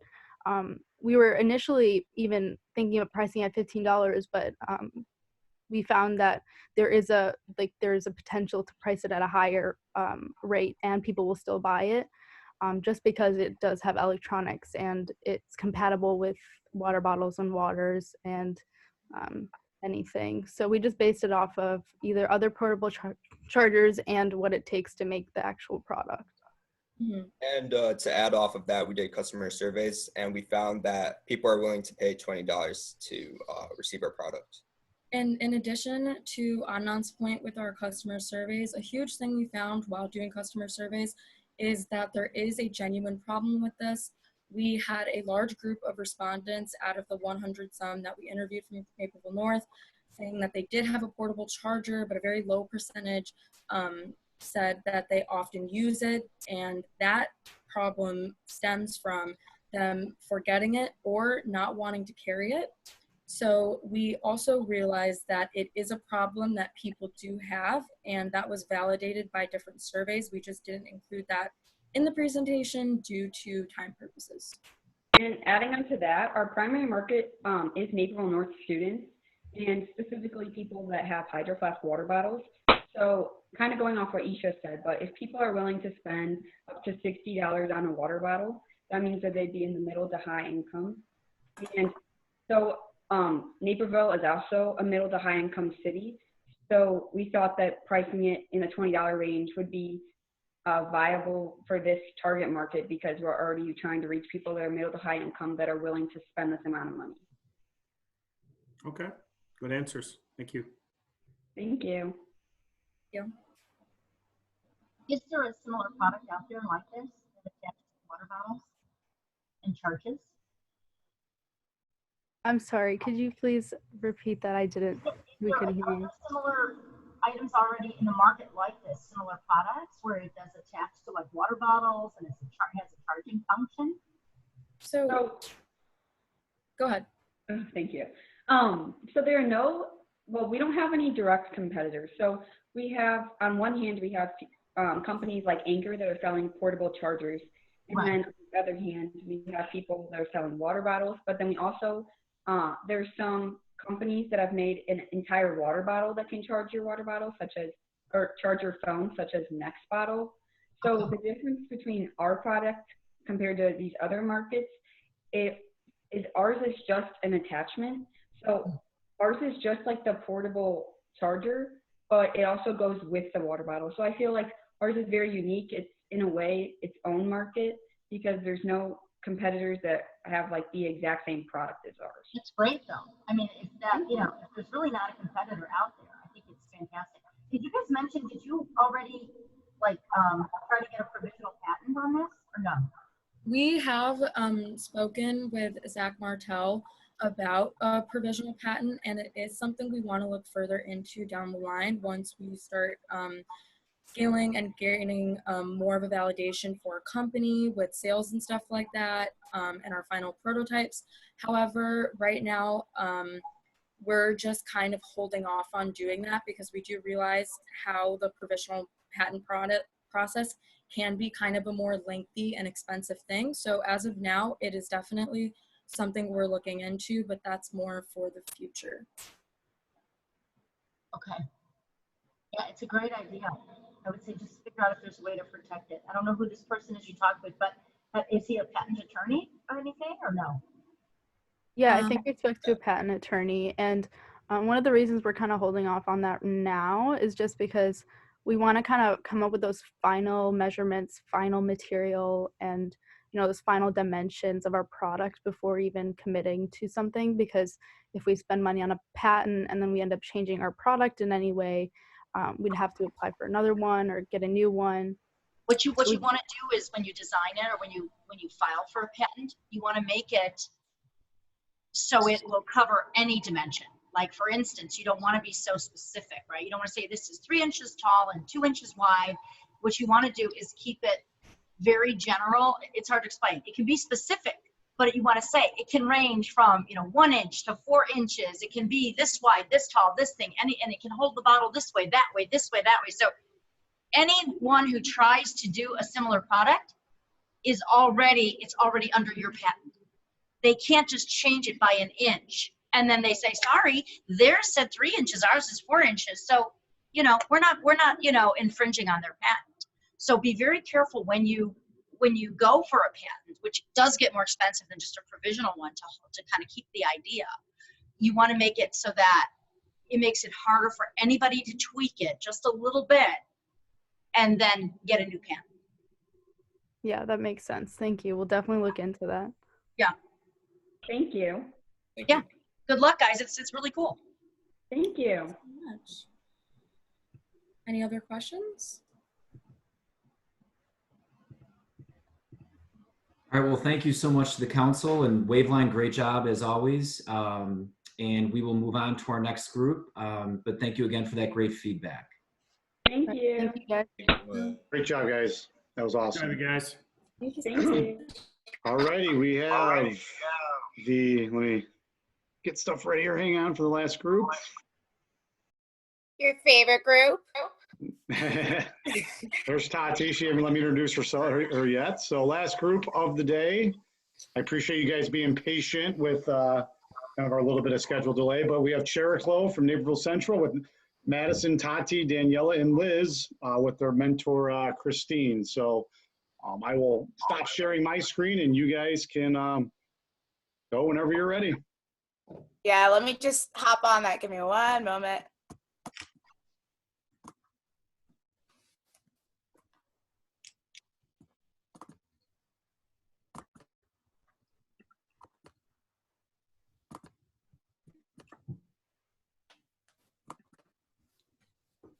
Can everyone see my screen? Yep. How about now? Is it working? All good? Mm-hmm. Yes. Okay. Right now, in this day and age, everyone is worried about their future.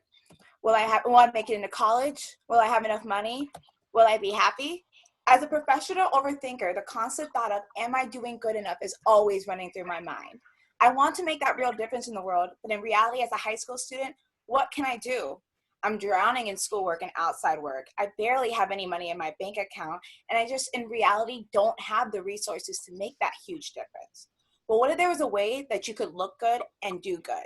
Dress for today and help for the future. That's where our company comes in. Elizabeth Zanka, and I'm the Chief Executive Officer. Hi, I'm Tatiana Santiago. I'm the Chief Financial Officer. Hi, I'm Daniela Zanaid, and I'm the Chief Marketing Officer. And I'm Madison Coleman. I'm the Chief Operations Officer. And we are Chericlo, and we want you to wear your future. We are an online-based clothing company that will allow our customers to give back to charities in an easy and convenient and accessible manner. We will provide modern, everyday clothing with simple and minimalistic designs. At checkout, our customer will have the option to choose what charity they wish to donate to, as a 10 to 15% donation will be included in their total price. Our choices today affect our future, so why not choose to wear clothing that will have a positive impact on your future? All charities are striving to build a good world for all of us while eliminating a certain problem. Since there's so many causes that need attention, we decided to include a broad selection of different charities related to current events in order to allow customers to decide on their own charity based off of what they're passionate about. So when it comes to the target addressable market, we wanted to focus within our target market, which is between 16 to 24-year-olds. So we looked at high school students and college students in the US, as well as the average number of online shoppers per year. And after doing further research, we found out that the average online purchase is $35.99. So taking that and doing a bi-monthly set and having them, each of our customers do a bi-monthly purchase of our items, we're looking at about $280 million.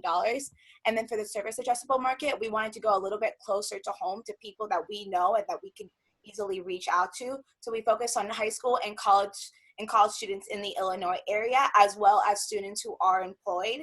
And using that in the same average purchase of $35.99 and twice a month, we got the $22 million.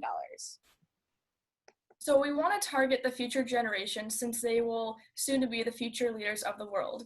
So that's why we've aimed our target market to high school and college students, but mainly people between the ages of 16 to 24. And we chose this market because we know we can appeal to them and we want to teach them the importance of giving back. So here are some of our screenshots from our promotion from our Instagram page. And the images are showing the activity on our page.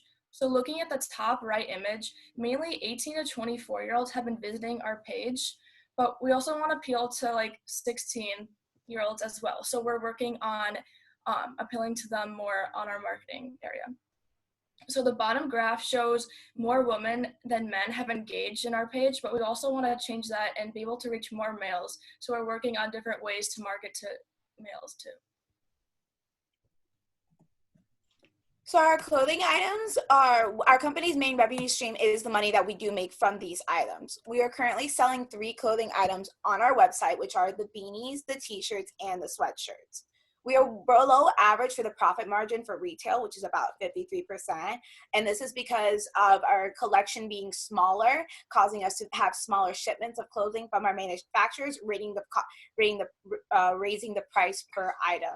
As well, with this collection, we really wanted to focus on getting our name out there as a company, work on marketing strategies, building relationships with different charities, and really providing funds to the current current organization that we are working with. And then by our next collection, we are hoping that we are able to meet that average profit margin, as well as decrease our cost of goods by getting that larger shipment of clothing and being able to utilize new and different designs on that. On top of that, we are in discussion of decreasing our donation percentage from that 25% we're doing right now to 10 to 15. So in order to validate our MVP after our ideation stage, we decided to put forward a basics collection and start selling our clothes. So to start off, we purchased the nude limited edition beanie and actually sold out of them completely within the first 2 months of buying the merchandise. From selling these beanies only on our Instagram page, since at the time we did not have our website, many people contacted us giving a lot of positive feedback, but also asking when we're going to have embroidered sweatshirts, and that seemed to be the #1 thing that most people wanted. So knowing that summertime is around the corner, we decided to place an order of embroidered t-shirts and sweatshirts with a variety of different colors inspired by the spring color trends of 2020. And on top of that, we also placed a new shipment in for our limited edition nude beanies because of the high demand of them from when we sold them on our Instagram page. But since our website went live on May 8th of 2020, our revenue model has doubled from just selling on our Instagram page, and we put forth this new collection. All in all, truly validating our business and our market. At the beginning of second semester, we decided to shift our brand from being known as a charitable brand to having a more focused lens to being a clothing brand with the extra bonus of donations. We found that marketing our company will attract the eyes of many more customers, especially our younger target, when we promote the clothing and the design. Second, with everything with COVID-19 going on, we decided to adapt our lens on the donation aspect for right now. Our entire company is promoting wearing your future, but all of our futures, every single one of us is being affected by this virus more than anything else right now. That being said, we decided to donate 25% of every single purchase to Chicago Community COVID-19 Response Fund until we're completely sold out of all of our merchandise from the basics collection. We are already in contact with them about a partnership, and we will be promoting and donating to them through our website, which is now live. All right, as of now, we are already in contact with lawyers, and with the money that we receive, we are hoping to become an LLC in the month of May, along with opening up a bank account and signing legal contracts. We have already begun designing a new collection, which will include a larger variety of clothing options and original designs. In July, we are going to put in some money to our social media pages to promote our brand and restock if needed. Lastly, in August, 3 of us will be headed off to college and will increase our network and possibly broaden our company. And we have one more thing for you guys before we end.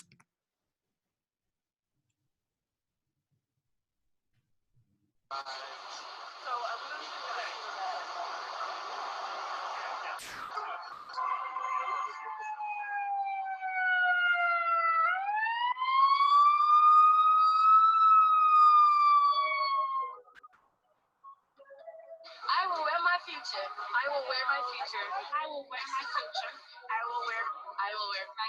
future. I will wear my future. Nice.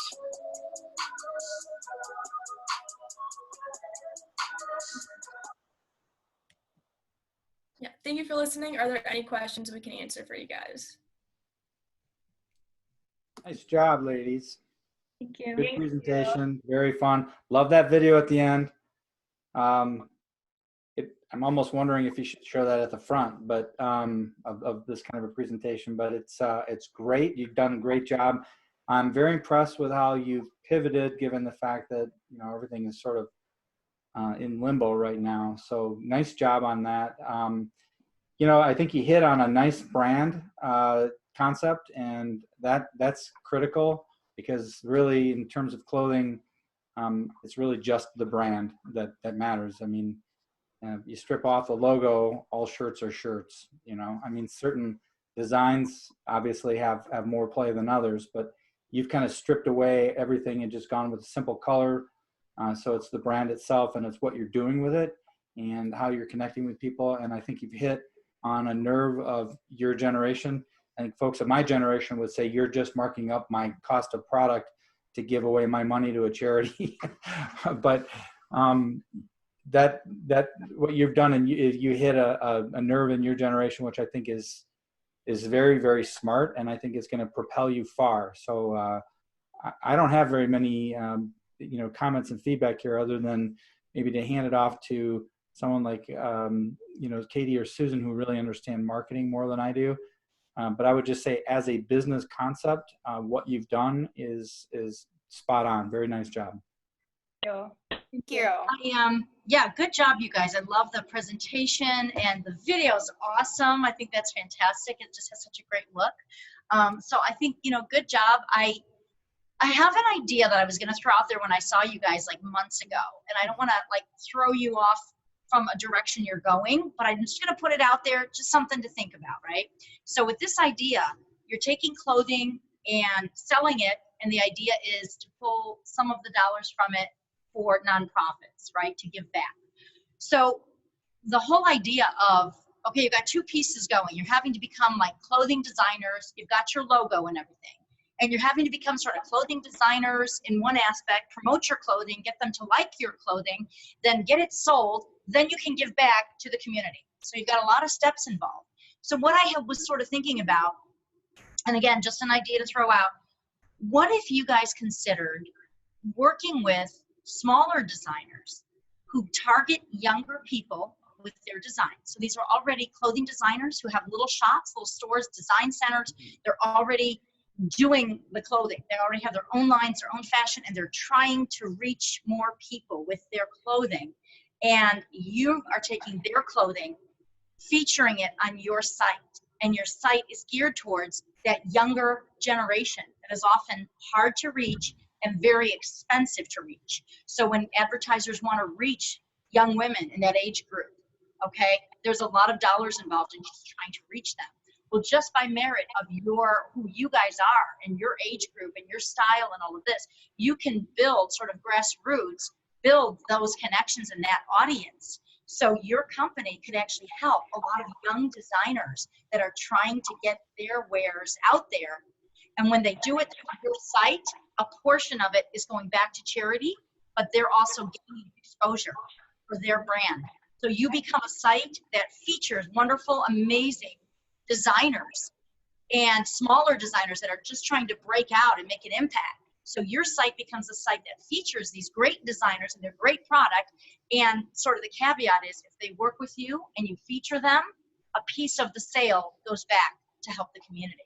Of course, we were actually looking into something very similar to that. You talked about finding designers that already have their own clothing brand. What we were looking into for our next collection is finding those local designers of the people that want to get bigger, and we put their design on our clothing pieces that we're going to pick, we're going to manufacture, but we use their design, and we'll give them the credit from there, so that way we could broaden our network, but then at the same time, it still would be our brand. We still own the rights of all the clothing. We're just giving them the credit of the design. Yeah, I don't know. I mean, you'd have to, figure out how that would work and kind of get in the mind of these other designers. Because even if you look at, what I would do is even look at some of the colleges that have fashion design programs, like Columbia College in Chicago. That's actually where I'm heading to next year. Yes, I remember that when we talked. So look at some of the colleges where you have young people who are in maybe ending their bachelor's degree or in the master's program, and they're already out there. They've got their designs. They've gone through a lot of training and education on fashion design. So that's our unique talent. And then you approach them and say, hey, you become part of our site, and we'll sell we'll give you that exposure and help you sell, as long as you agree that a portion goes back to the community. It's a clever way, I think, that you could do this. You wouldn't maybe have your name, your Charlotte Low name on it, or maybe it would just be a little additional tag or something that would be put on next to their brand. I know that my roommate is actually going into fashion design. That's going to be her major. And when I was pitching this idea to her just to get a designer's opinion of it, she liked the concept, and especially being a small-time designer herself, wanted to be able to work with someone to get more exposure.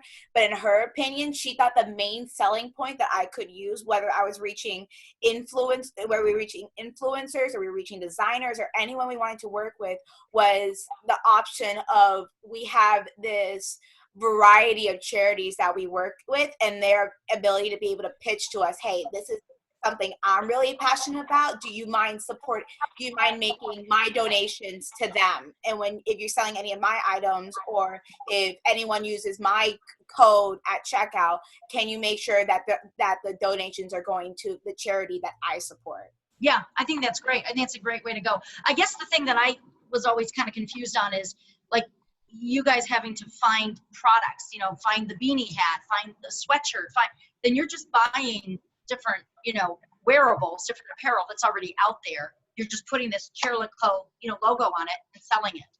Whereas if you work with actual fashion designers who are new and got hip ideas and they're just trying to get that exposure, you provide the platform to give young designers exposure and to give back to the community at the same time. Of course. We love the idea. Thank you so much. Yeah, I mean, it tweaks a little bit. I think what you're doing, it just helps you tie in more with actual fashion designers for the clothing, instead of you guys having to source sweatshirts and hats and whatever. But good luck. It's super cool, you guys. Thank you. Thank you. Hey guys, nice job. One thing, I was just out there on your website checking it out. Awesome job putting that together, and it looks really good. The only thing I'm kind of missing as I look at that and I hear your pitch is, you guys even talked about in the video about this thing called Wear Your Future. You don't represent that anywhere on the website. I think it's a really kind of unique saying. It's kind of your stamp, I think, a little bit. But you don't really carry that through in here and what that might mean, wearing your future. And then you kind of have this thing called the butterfly effect out there also. So hone in on one or the other, or figure out a way to tie them both in. But that was something that was just kind of like, I love that. I love the ring to it, but it's I'm missing it somehow. There's something not there as you tie it together with your brand. And maybe some of these things that Susan's talking about, which I love that idea. Let your supplier source their own, materials and whatnot. Instead of you doing that, you just find the connections and then sell their stuff. I think that idea is great. But you guys are definitely onto something to really take this to the next level.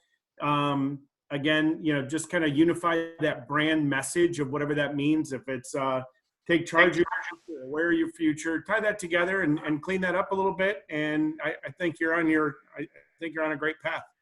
Of course. Thank you. Thank you.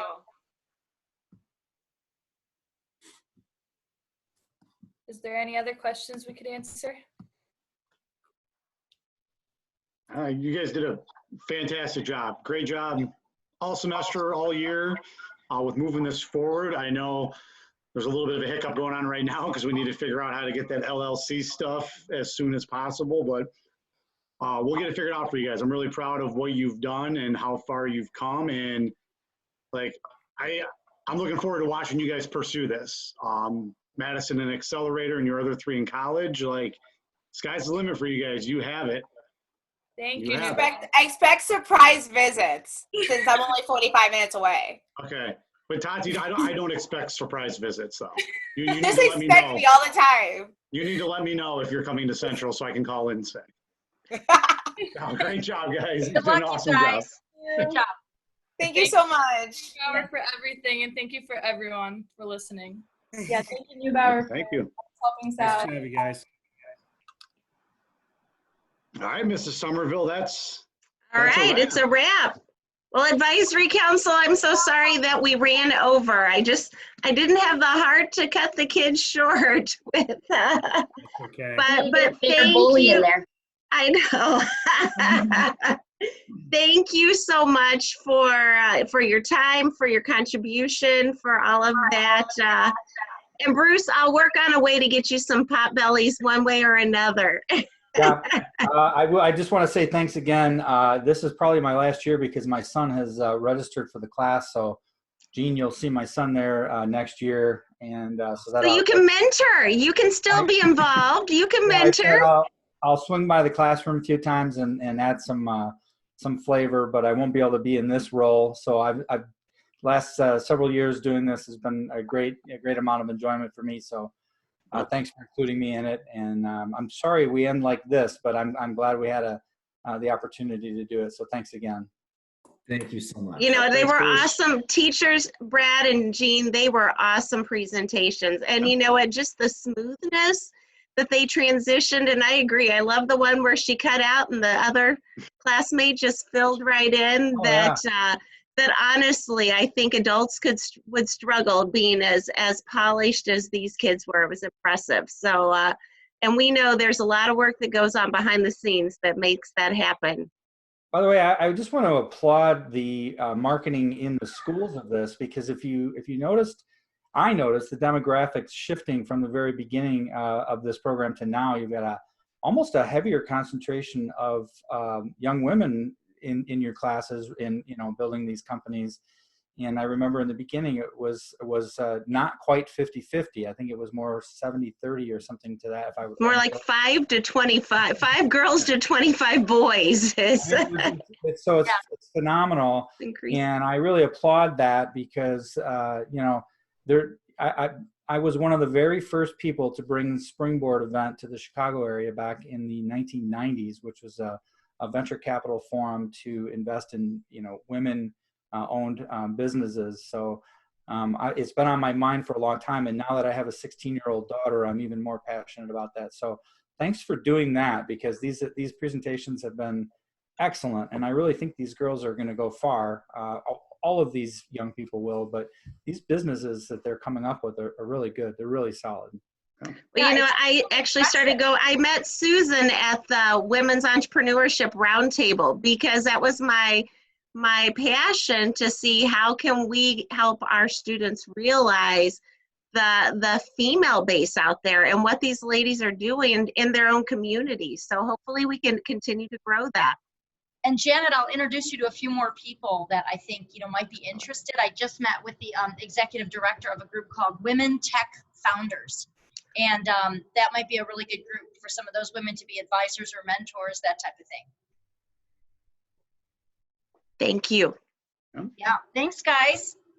Thank you for all your help. Thanks for the feedback. Yeah, I appreciate you guys doing this. This is not easy. I really, really appreciate what you provide to the students.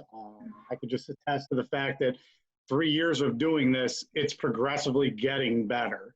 Like these ideas, these kids are polished. Like every one of these presentations today, I could actually see these kids continuing this.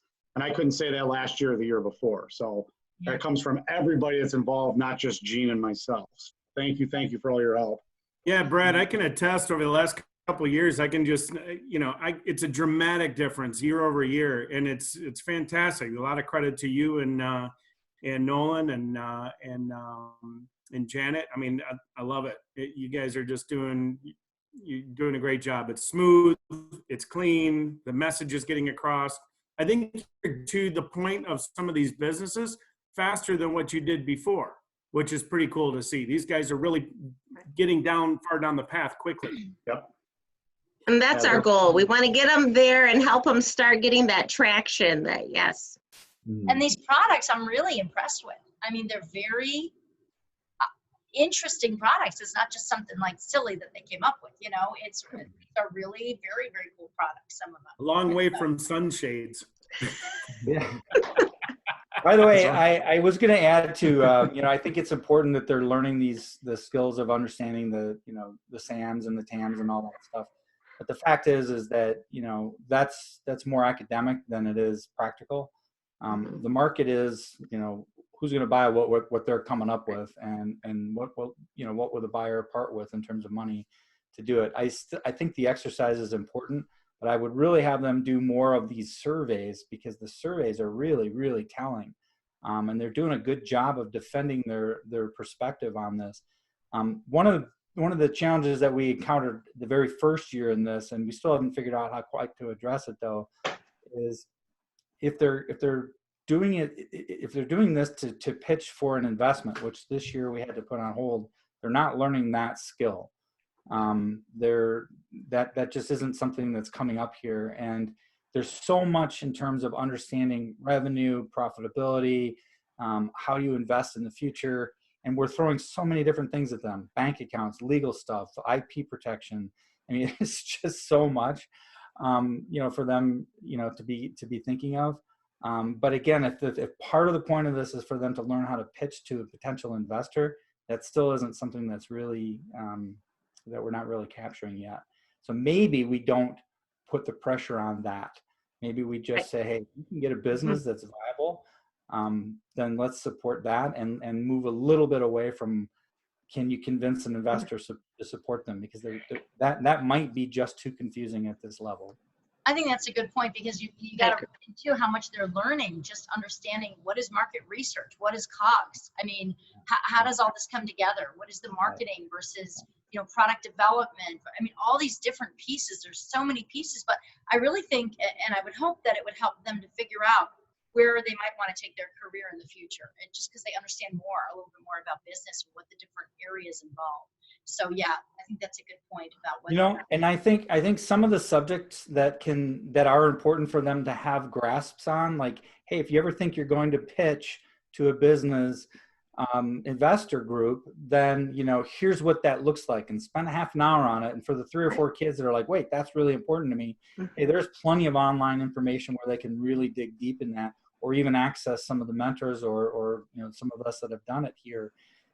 But I think that it's probably, touch on some of those subjects, but really, get them back into, what are you building? How are you going to sell it? I love all these coming up with apps and subscription models, and that's the future of how this stuff's going to work. So they've done a great job. This is light years from year one. And I think, to echo John's point, I mean, stealing light shades or whatever, slapping a logo on something. I mean, these are very, very thoughtful businesses. So I'm impressed. Well, and I think that your pitch information is spot on, because you know what, I'll get emails, and I'm sure the teachers do, from some of our previous students who are in college, and they're like, what can I do to get some revenue? And I'm like, well, take your pitch skills, start looking at some opportunities to pitch. There's competitions going on constantly, or look at some venture, some angel investors or people like that you could go and pitch to. But I think that's where that we can help them get the skill. But I think, just like you said, our teachers saw the students aren't at the point where an investor would really even consider giving them money, because they don't have anything yet. They're so far from that our goal was, what can we do to get them to the point where they actually have something that they can then start building to get ready to pitch.